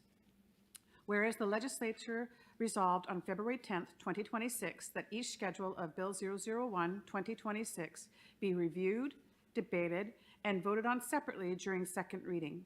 Therefore, be it moved that the Tsawwassen Legislature moves Schedule 7, the local government capital expenditure schedule, to third reading. May I please have a mover?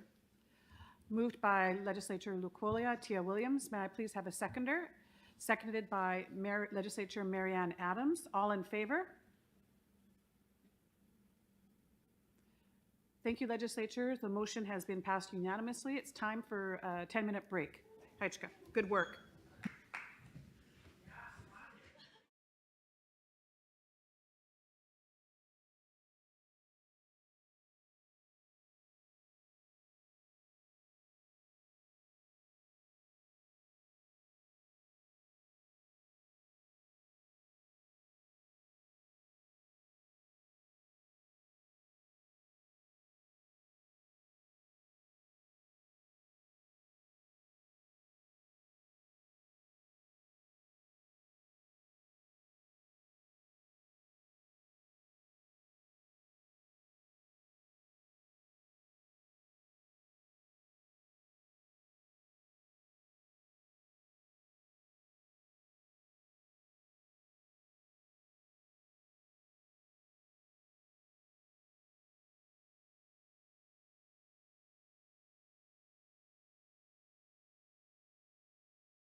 Kamisep legislators, thank you for a good break and some good snacks. We're now moving on to the second reading of Schedule 14, Member Capital Expenditures, Schedule of Bill 001, 2026.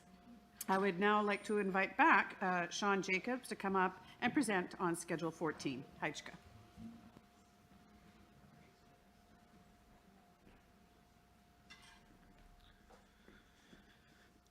Heichka Squeakle CM, Heichka Dayton Feather Runner for the Feather. So we're now going to move into the member capital expenditures, Schedule 14. The local government capital had 30 projects. The member capital has 16 projects. So I imagine it shouldn't take as long as the local capital, and we can get out of here a bit earlier. But diving in, we have a couple of completed projects on the member capital side. The first one is the Longhouse upgrades. There were various things that were identified with the Longhouse Committee of things that they wanted to see improved at the Longhouse. And so our facilities team worked with a general contractor to help deliver some of those elements. Some of the upgrades that were included were upgrading the men's washroom and the women's washroom and outfitting them with shower stalls. We added a garbage enclosure on the side of the facility so that we could have garbage cans kind of enclosed like we have at the rec center here. We also added turned the front overhang area into a storage room. And some of the other things that we worked on were safety elements. The ceiling used to have exposed insulation, and so they worked on sheathing the ceiling with plywood. We worked on other safety elements, and we did some minor kitchen upgrades, replaced some appliances. We heard from Advisory Council about the need for some other appliance improvements in the Longhouse, which I believe we can cover in our operating budget, and so I'll be bringing that back to our facilities team. We've almost wrapped it up. We're just working on some final deficiencies with the contractor. The other one that we've identified as a completed project, but we have yet to start this fiscal year, is the repurposing of the Elder Center into an interim health center. And so our health team requires more space and better space to align with their operations. And so we've identified that we can alter this building into an interim health center. We need to replace the roof on the building, and we need to modify a lot of the interior walls and do some interior modifications. And so the goal is to jump on the roof repairs as soon as we can and start purchasing a lot of the materials during this fiscal. And some of the facility staff might be delivering the interior modifications, so we'll be working on that over the next few months, but we've identified it as a completed project for the current fiscal. And then moving on to the new projects that were identified. The first one is the new health center clinic. So this is different than the interim health center. This is similar to the local government rec center community hall. We're allocating budget in here so that when the facilities plan has been completed and various sites have been identified for all of the various facilities that TFN is planning for, we can start looking at the programming and concept designs for the permanent healthcare or health center or clinic. And so that's why we've allocated some funds there. The next one, and it's shown in the image on the bottom right, is the 2481 Falcon Court. There was a home that was abandoned by a member, and TFN took ownership of the lot. And so what we've been doing is working with our housing team about how we can deliver a TFN built home like we've done in the past We've had successful projects with moving a home from Tawasin Drive to Falcon Way and turning that into a single-family home. We've been successful with some of the duplex projects. So this is a continuation of that work to continue delivering homes for members. And so we're looking at demolishing the current structure and rebuilding or building a whole new structure. The expenses would be, or a portion of the expenses would be recouped through the revenues of the sale of the home to the members, so it's not all expenses. We've allocated $1 million in the budget. Some of the contractors' quotes that we have right now are lower than that, so the project cost may not be $1 million. It may be less, closer to 600 or 700,000, but we'll see as the project unfolds. We heard from members at members gathering about the 36-unit complex play area. The play area that was delivered with the 36 unit, it's a larger structure and it's more geared towards older kids. And so we've received a lot of comments from members that there's nowhere for toddlers to play in that area.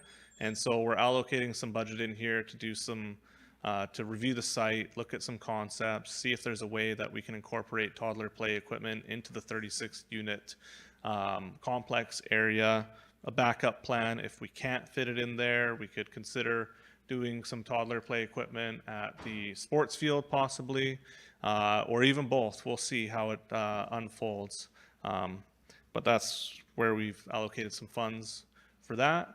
And then for the community safety strategy implementation for the last year, the community safety strategy, our community safety panel have been working on the strategy and the implementation plan.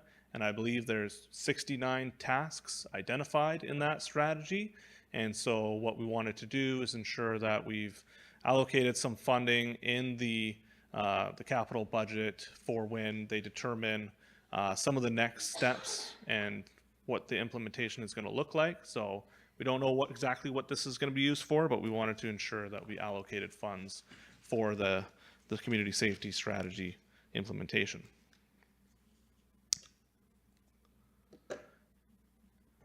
I mentioned earlier about the member park on Spruce Way, which is open to all public. This one is member specific, and it's in the temporary members park south of the highway. So that area was fenced off a number of years ago, and so members have access to that park for their recreation. And so what we want to do is we want to fence off an area in case for members to go there and walk their dogs or let their dogs run. And so this will be a fully fenced area. The image I'm showing in the capital plan is incorrect, and I confirmed with our community planning folks that that's not the actual location. It might be closer to the east side. So the location hasn't been fully decided, and may not be as shown there, but it will be a fully fenced area, and our community planning folks will start looking at the concept and design of that member park area. Moving on to previously approved projects and multi-year projects. The first one is a bit of a placeholder. I believe it was in the budget last year, and so this is for our economic development team. They wanted to set aside some funds. They were chasing some grants around to help support site preparation. And so the thought at the time from our economic development team was whether or not it was economically viable and beneficial to advance the current filling operations to include surcharging and preloading the sites rather than just filling them to the height that they've been filling them to. Typically, how it's been working is TFN Economic Development will pay for the fill up to elevation 2.5 meters above sea level, and then the developer would have to come in and add additional fill afterwards. And so economic development thought that maybe there's an opportunity to continue that fill works, deliver some of the surcharges, and then increase the leasing rates when they're negotiating with developers, because they wouldn't have to do that additional filling works. And so this continues to be there. They'll continue to chase grants, and if it's economically feasible to do that additional work, they'll get on with doing it. The next one is the TFN Community Farm Precinct. And so it's hard to see on the image there, but our community planning folks have been working on the design for the farm precinct, figuring out where, how the precinct will work, how they're going to do the plantings for the farm, some of the various features for the community farm. And then they're also looking to advance some design work for a potential barn in the area as well. And so this one's a bit contingent on some grant funding. They'll continue to chase grant funding for this one as well. It's a bit of a recurring theme, but grant funding is good news for TFN. We'll continue to do that. The next one, Youth Capital Improvement Program. This is a recurring item. We like to set aside $30,000 in the budget for the youth program. When they take their break for the summer, TFN likes to engage with our youth and have a program. There's been past projects where they've delivered picnic tables and gazebos and other features at the temporary members park, and so we wanted to ensure that we keep carrying that forward for future youth capital improvement projects that they want to undertake. The TFN member business storage and boatyard facility, again, this is in economic development's realm in the industrial lands, and so this is just money set aside so that they can work on the programming for the member business boatyard storage. This one's ended up a little bit on the back burner because they've been really focusing on the industrial land strategy work over the last year. So we haven't had much movement on this one, but as they advance the strategy and we have more capacity internally to take on more work, then they'll start transitioning and pivoting and starting to look more closely at this one. In the interim, they continue to provide the temporary space in the industrial lands for member business storage or boats or RVs or anything like that. So that continues. Industrial land servicing. Again, this is economic development. It's a placeholder in case there's any infrastructure upgrades like BC Hydro upgrades required to service the industrial lands. So we continue to maintain that in the budget as a placeholder in case they need to tap into it for infrastructure upgrades. The next one, Community Land Trust. Every year we set aside $750,000 for our finance folks. They take that and tuck it away in a pot so that we can start accumulating more and more funds, and those funds are used for any strategic land purchases that TFN wants to undertake, such as the Brunswick Point lands or any other strategic lands that TFN identifies.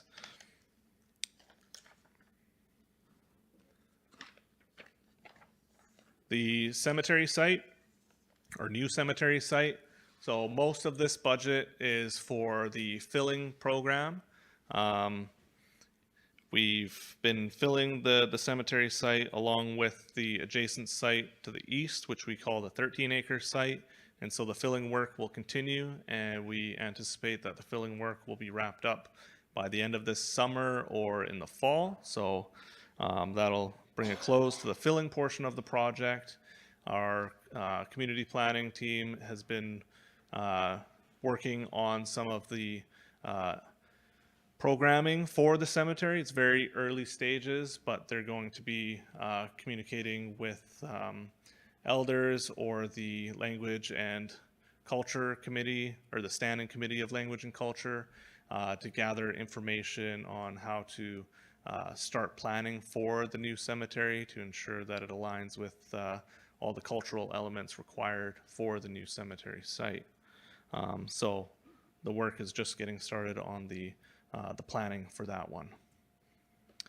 TFN Ancestral Repatriation. This is a recurring project, and it's been in the capital plan for a number of years, and this fund is set aside for our archaeology team. So if they're continuing with the screening work or any archaeological work and they require funds for like equipment or anything like that, they can use this fund. We've also used this for other various projects related to archaeology. So we continue to include that in the budget. The next one, I mentioned earlier, the 13-acre site, which is adjacent to the cemetery site. This one is continue to fill the site. Again, we expect the filling operations to conclude by the end of this summer or the fall. And then again, more fill. Over the last 10, 15 years, TFN has been filling the industrial lands. These are the last remaining parcels that are part of that filling program. And again, this program is to fill the sites to about elevation 2.5 so that economic development can then turn them to developers and negotiate leases for any warehouse developments or other industrial lands developments. So this is just the funding to wrap up the filling operations.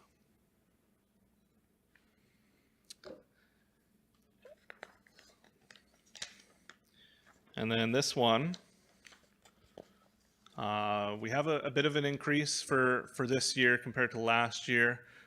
We've been working on the design for duplexes. Originally, the original plan was to deliver 6 units, but we were directed by council to look at delivering 8 units. So we brought that back to our development team and our consultants, and we're able to squeeze those units in there. So the project has expanded to 4 duplexes for 8 units. And this is a similar project to what TFN delivered on Cormorant Way, where we work with a developer to deliver these homes, and then TFN will recoup some of the expenses with the revenues gained from the sales of the homes. Similar to the previous duplex projects, TFN has service agreement grants and new home owners home building grants that apply to those sales. So the cost that TFN ends up paying, there's an offset for when the member purchases, and they still get those servicing grants applied to the sale of the homes. So we're looking at starting construction very soon on the civil works, and then we'll continue construction into the summer and fall. I mentioned earlier that we're splitting the Falcon Way project into 2 phases, and one of the reasons for that is so that we don't get in the way of this project. We don't want to delay this project. We want to be able to deliver it. And if we're working on Falcon Way and these homes at the same time, there's going to be conflicts between the contractors, and we want to try and avoid that. So we felt it best to split Falcon Way into 2 projects, and so that's why we've done that, just for further context on that. Playground upgrade at the daycare. So our education team applied for some grant funding. They were successful in achieving that funding, and the grant money that they've secured is about $300,000. So we went out and got some preliminary designs done, and we've been working with, we've tendered the project, and we've recently awarded the project, so we'll be starting on the playground upgrades at the daycare. A lot of the playground equipment was in need of repair. A lot of the rubber matting around the equipment was in need of repair, and after our consultants reviewed it, it was determined that the best solution was to replace all of it rather than just the rubber matting, which was the original scope. So we've expanded a bit. We've added some pieces of art, which were requested by Executive Council, so we've incorporated that. We missed it on the first turnaround, but now we've added it in, so there's some art incorporated into this project. And so that, I believe, is the end of the member capital projects. Hajka, for your presentation. Sean. Legislators, once again, I'm going to invite you to pose any questions or share any comments or any curiosities that you might have about Schedule 14. Legislators, Legislator Marianne Adams. Hajka, Squeakle Sam, Hajka Dayton for the feather. Just looking at the last slide for the playground upgrade, I assume when that gets started, the daycare kids will probably need somewhere to go to play. So I'm just curious if that's been planned on where they will be going, and as well as what, this isn't really in this slide, but what's going to be happening with that old playground that's between, behind the nurses trailer and the rec center, in between the two buildings there, the playground just right out here. What plans are for that playground, because it's quite outdated as well. And maybe that could be utilized for something in the future as well. Hajka Siam. Hajka, Legislator Marianne. Sean, would you like to defer the answer with respect to the alternate location for the daycare to Crystal, Director of Member Services, Crystal and Gurniak? Crystal?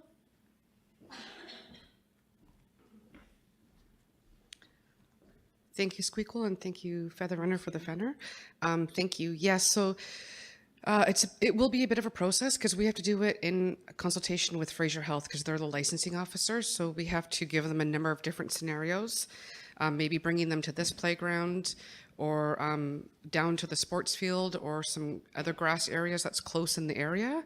And we have to develop safety plans, and it's quite a process to change the playground and the routes. So we'll be working on that in partnership with Fraser Health.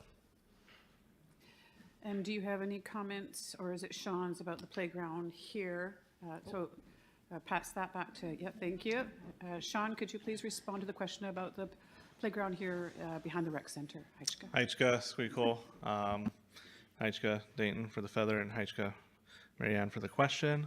Currently, there aren't any plans for upgrading that playground. It's certainly something that staff have talked about in the past, and so I'll bring that back to my team as well.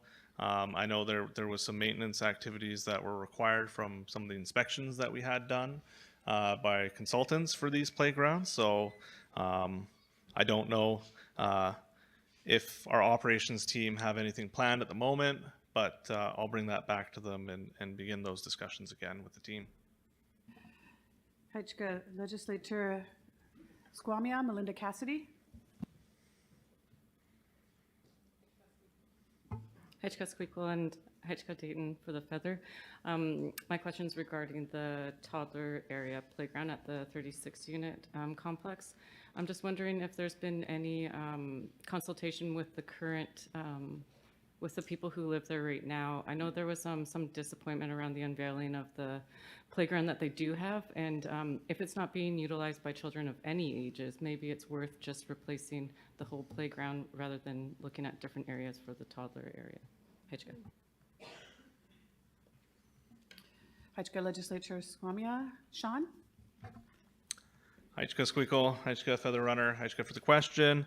So when this first came about, when we heard about it from members in the community and at members gathering, the specific request was for the toddler play equipment, but also to include the families living at the 36 unit in the engagement process, so that they have input into what we look at over there. So that will be part of the project to bring them into the discussion, ensure that they're fully engaged for the project. Hajka, Sean. Legislator Sultanat, Loretta Williams. Okay, Hajka for the feather. So just clarification in regards to the new cemetery site. You said it should be filled by this year, by the summertime. And is that part of the 13-acre site. And I guess my question is, what's going to go on the 13 acres? You know, like, so. Yep, I guess that's it. for now. Haitska Legislature, Sean?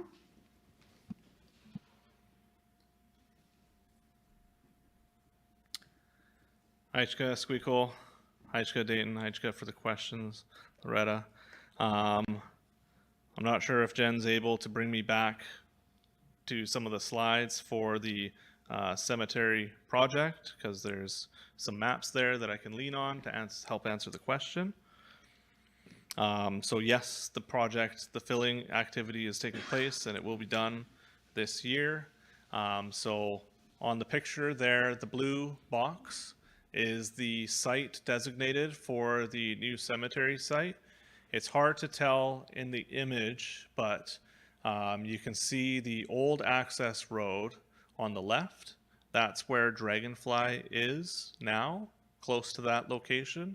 And between Dragonfly Drive and the cemetery, there's a small strip of land, which is in the industrial lands. And so that'll be for economic development to determine what ends up in that particular area. The 13-acre site that you mentioned is the box directly to the east of the cemetery site. And so we've engaged one contractor to fill both projects at once because there's some economies of scale with doing that and some cost savings. And so we're filling both simultaneously as one contract. And so I believe it's undetermined at this point what will happen with the 13-acre site. The land use plan was recently updated and adopted. And if I recall correctly, I believe this site has been identified as a secondary study area.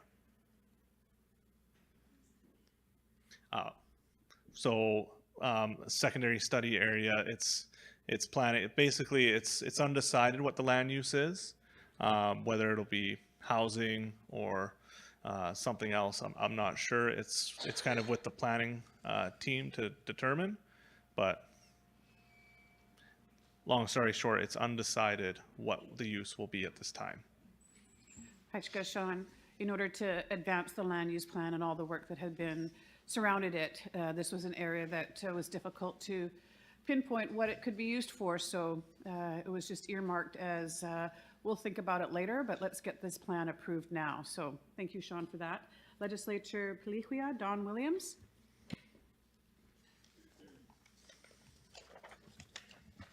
Haitska Squeakle Sam, Haitska Dayton for the Feather. Just a question about the Community Land Trust. You say that every year we put money into it. I'm just curious of how much total is in this pot of funds. And also, just a comment about the Longhouse, the garbage enclosures and the garbage enclosures that were done here. I really like the curb appeal of having all this contained. Shortly after the ones that were done here, across at the Min building, like big organics and recycling containers are just right outside by the front door. So it'd be nice to make sure that where curb appeal is, you know, kept tidy around our buildings, like maybe having some multi-garbage containers with some artwork on it or something where you have recycled garbage, organics, dog waste, like these enclosed bins like by the mailboxes or wherever throughout TFN. Just a comment on that. And for this playground here, it was brought up. I don't know what the plans are for the playground or how often it's actually used these days. I know we're a long way out for a community building, you know, for our members. Maybe an interim option is to take the playground out and expand on this building as a temporary measure for more space for our members. Haitska. Haitska Legislature Piliquia, Sean, and I see Mark hovering in the background there. Will you defer that first question to him about the land trust value? Mark DeMello.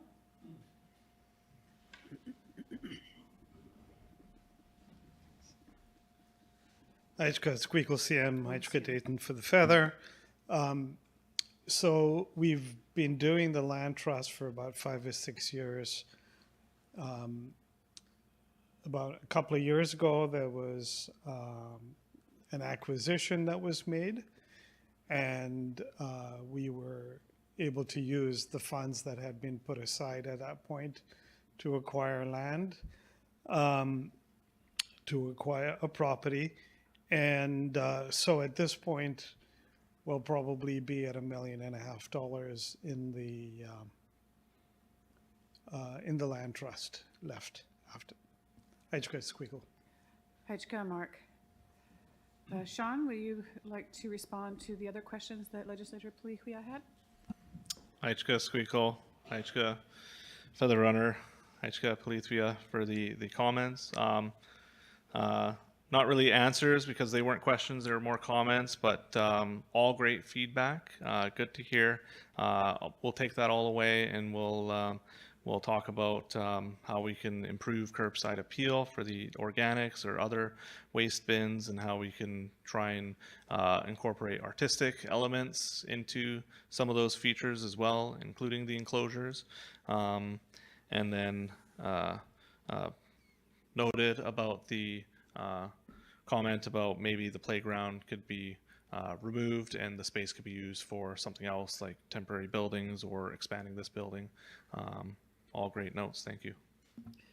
Hajka, Sean, thank you for your comments and responses. Legislature Spiloptuit, Terry Splopton.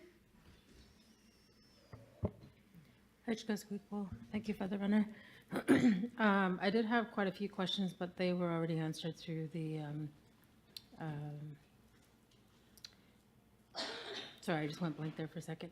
I do have one note, but it's not really for the member capital, but for the new health center clinic, it would be nice to see a naturopathic doctor in the clinic as well. And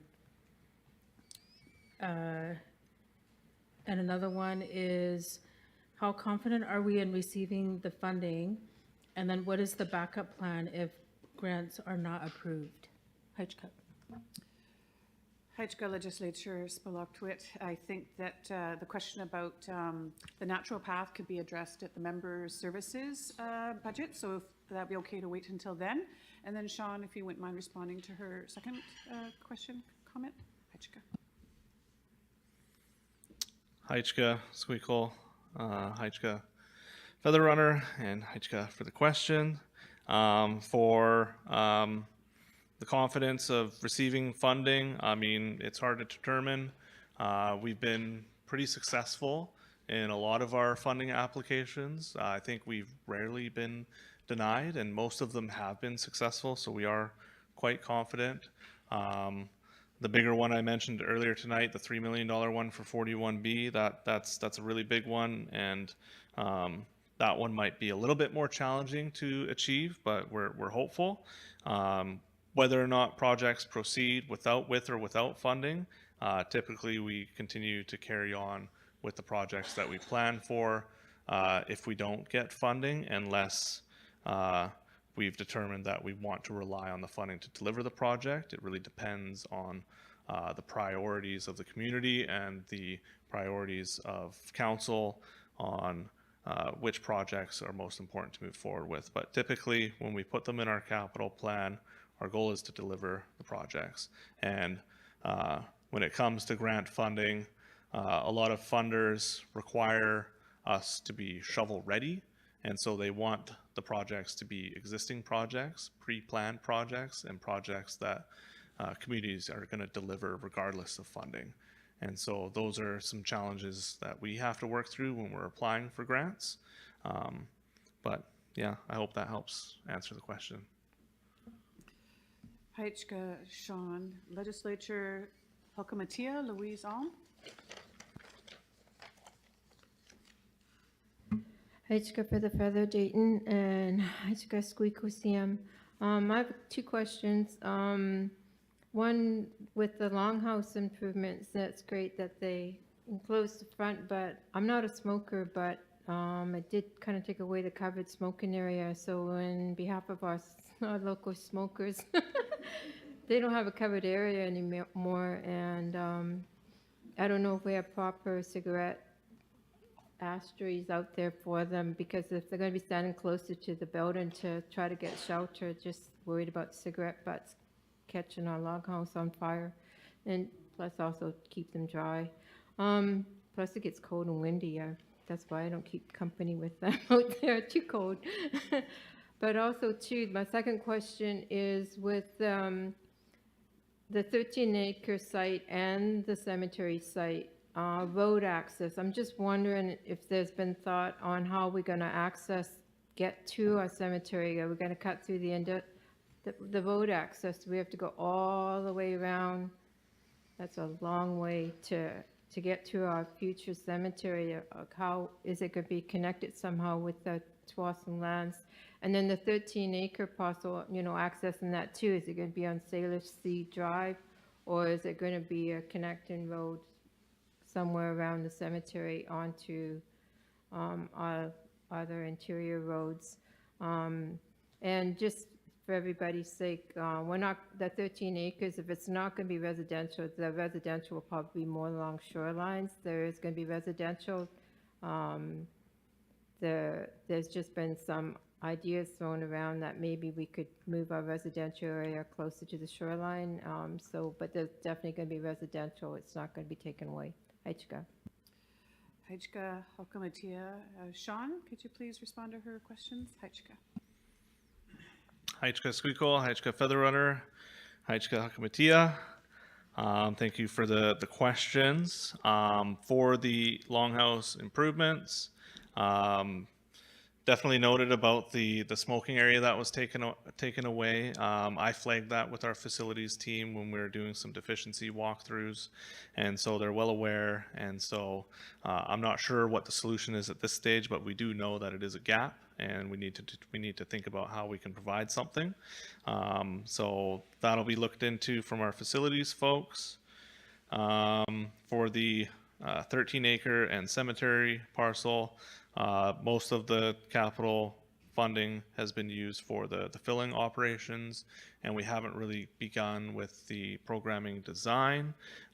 Internally at a staff level, we've been talking with the planning team about how we would access the site, whether it would be a through road. It's currently undecided, and it all needs to go through the proper design processes, but I would say most likely it would be a through road, and it would connect to Salish Sea Way or Drive, and so that's most likely the way it's going to go, but it's not 100% confirmed. The other thing with the cemetery planning that needs to be considered is with the procession.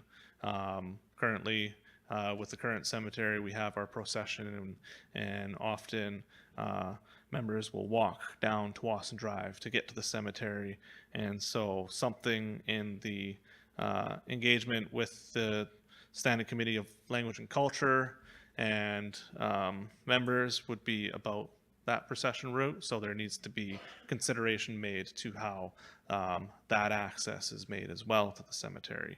But again, early stages, we haven't begun putting pen to paper as far as design and planning goes, but all of that will be taken into consideration.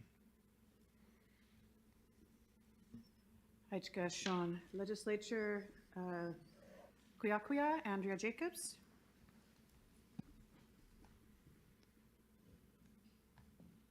Haichka Squeakle CM, Haichka Dayton for the Feather, and Sean for your presentation. I just wanted to also make a comment about the Longhouse upgrades, and I was lucky enough to be able to do a little tour with some members of the Longhouse Committee, and just wanted to state that it was very impressive that how your staff listened to what was said. Some of the things that I saw in that project were something that myself and another, our chief, we talk about at council, like, makes me sound old, but maybe 15 years ago, like the showers, for the canoe journeys. And it's just so awesome to see that. So I just wanted to lift my hands up to you and your staff for listening. for that and for that work. It was pretty awesome to see. And so just a comment. And then the other one was on 2481 for the TFN build homes. I was actually wondering about that one. It's sort of been an unbuilt home, and TFN's acquired it now, is from what I understand. I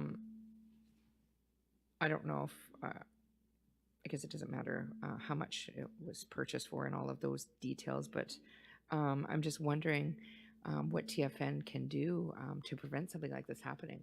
I mean, that's kind of a disaster, having a home built and then abandoning it, or I'm not sure what the details were, but just wanting to state that if it's hard for members or whatever was around that, I was just concerned about that. It's not something that we'd like to see continue to happen. And I don't even know if we have any lots left. So just a comment on that one.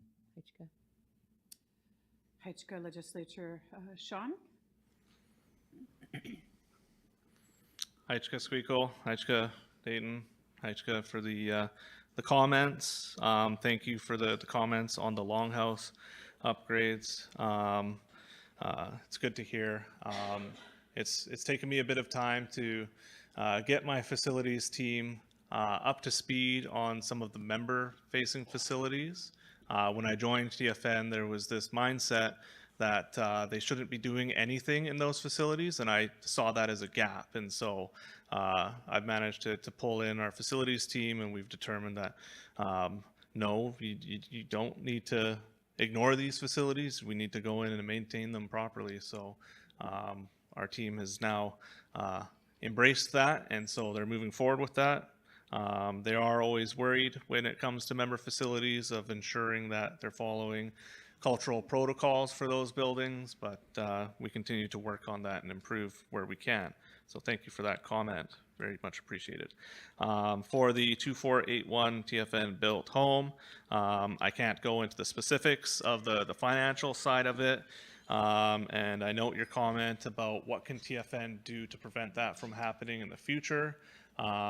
It is challenging because it is a private endeavor for members to go through to build these homes. And so one thing that TFN is doing is delivering homes on those lots and making them for sale. So our housing team is trying to help in that aspect. If there's any lessons learned, I'm sure our housing team will take that away, and I'll ensure that I bring that comment back to our housing team to think about as they move forward with future projects. So thank you for that. Haitchka, Sean, I know that as council, we look at the turnkey homes as part of removing some of the burden of individuals having to be project managers in construction, which is an overwhelming experience in the best of times. So the turnkey homes have been something that Executive Council has learned from that particular lot, and which is why we expanded that from the increasing by one more unit. So thank you for that questions, Kwakwia, and thank you, Sean, for responding. Legislature Tehuilam, Bryce Williams.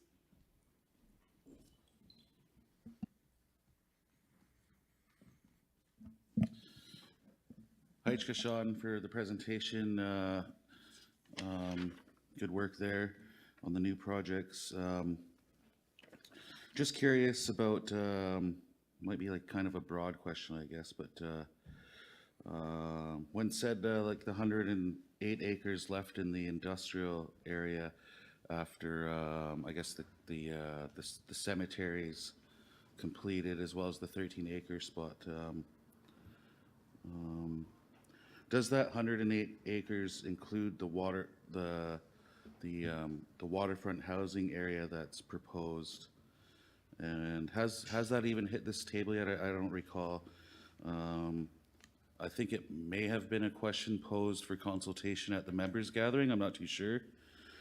Just feeling it out to see if there's an interest in creating this new housing area close to the waterfront in the industrial lands. Yeah, there's definitely a lot of consultation that has to take place when it comes to that. I also thought it the 13 acre site there was conversations around having that as like kind of light industrial, member-owned businesses type of area with possible housing or something on top, like apartment-style housing. I'm not sure. I forget if I don't even know if that hit the table yet or if that was part of community consultation. But yeah, sorry, there's a couple of questions in there, but just wondering about that. Thank you. Haichka Legislature, Bryce. Sean, is this fall under your schedule or Comal's? A little bit of both?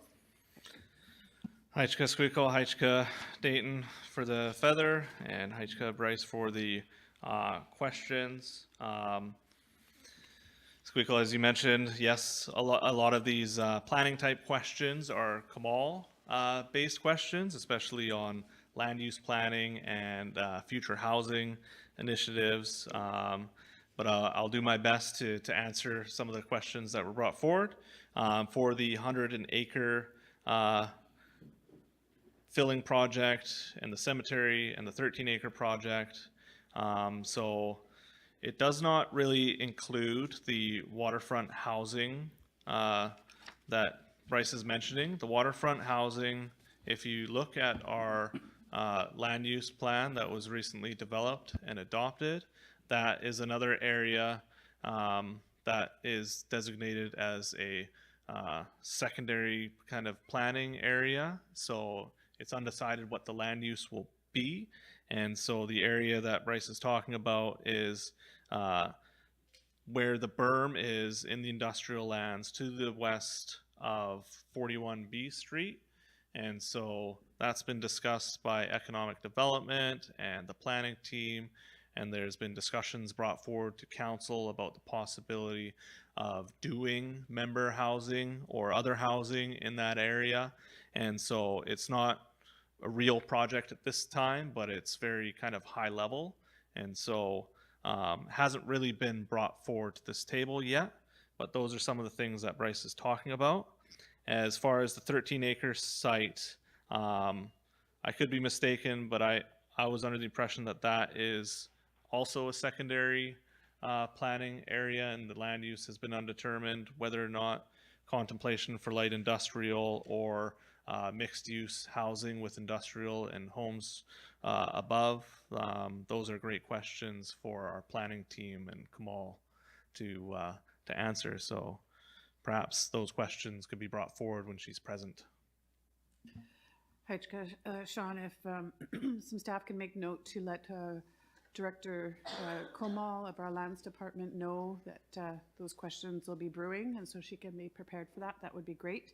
I'm almost ready to wrap up this schedule. Are there any other questions that you would like to pose to Sean about Schedule 14?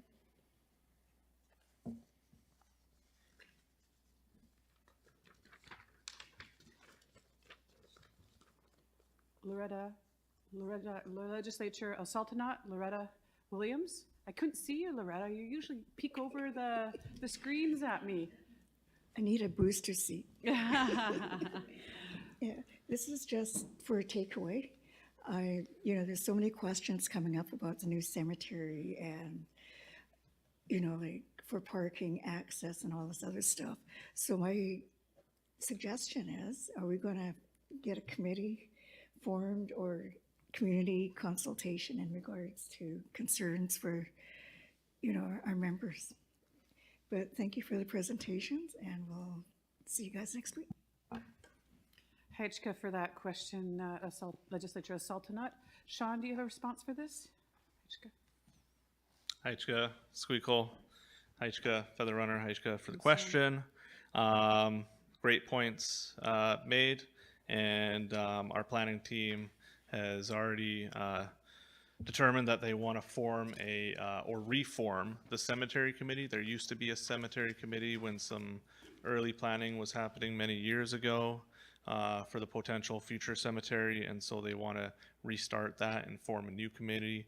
And of course, there will be member engagement and community consultation about that cemetery because of its cultural importance to the community. And I imagine there will be family meetings for this particular project as well. So, thank you. Hajka, Sean, for that response, and thank you very much for your presentation and answering all of the questions that legislators posed to you in the comments and acknowledging the importance of their queries and their comments. So Hajka, so thank you so very much. Yeah, I recall back in 2002, in my early days, there was a cemetery committee that I was part of when I was a staff member. So this has been a long journey. So it's good to hear that work is moving forward and we've got some plans in place. Legislators, that was a fantastic discussion, some great questions and comments, and some thought-provoking things for Sean and his team and some of the other directors to be thinking about.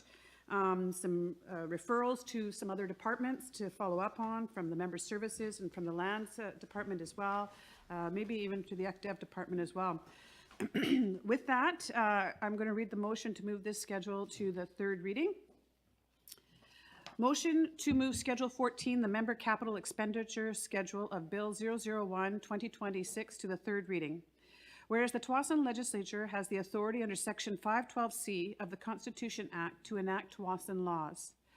And whereas the Tsawwassen Legislature under Section 24.2 of the Financial Administration Act must approve the annual budget.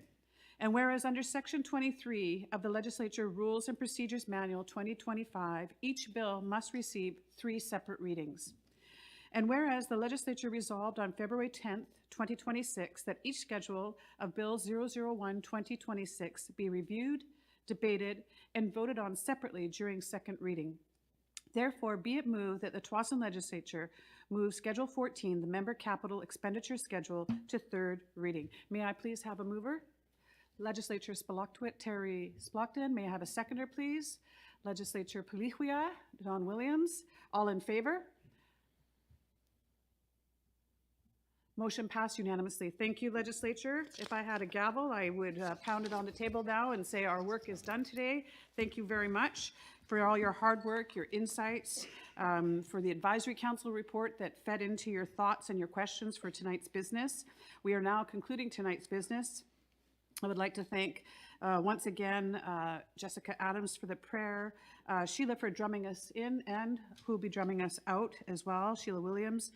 Dayton, thank you again for doing such an amazing job and keeping all of our legislatures in order with the feather. We almost had one slip up there with Crystal, but she remembered to give it back to you. So I saw you give a little stink eye to her and she got in line. That's good. Thank you. Thank you to Ramsey's Catering for a delicious meal, and Squasonson, Victoria Williams, and her little daughter, Kaylui,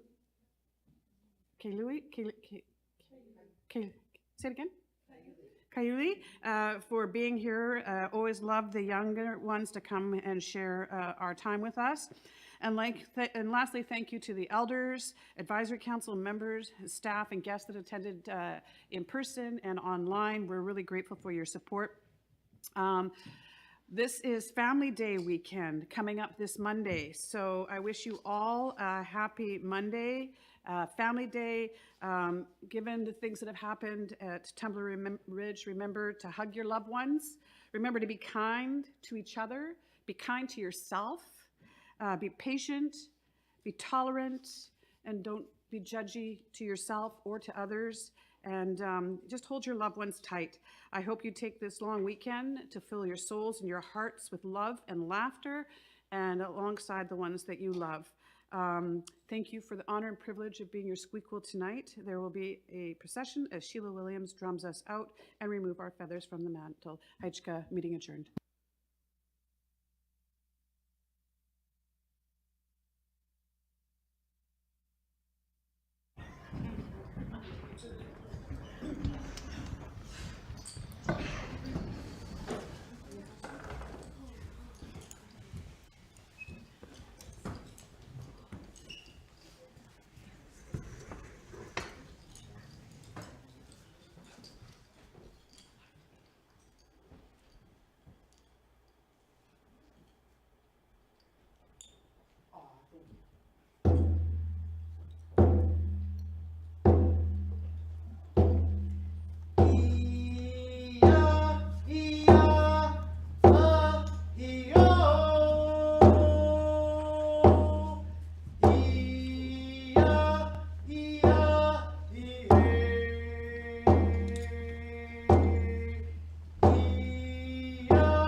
Let's go!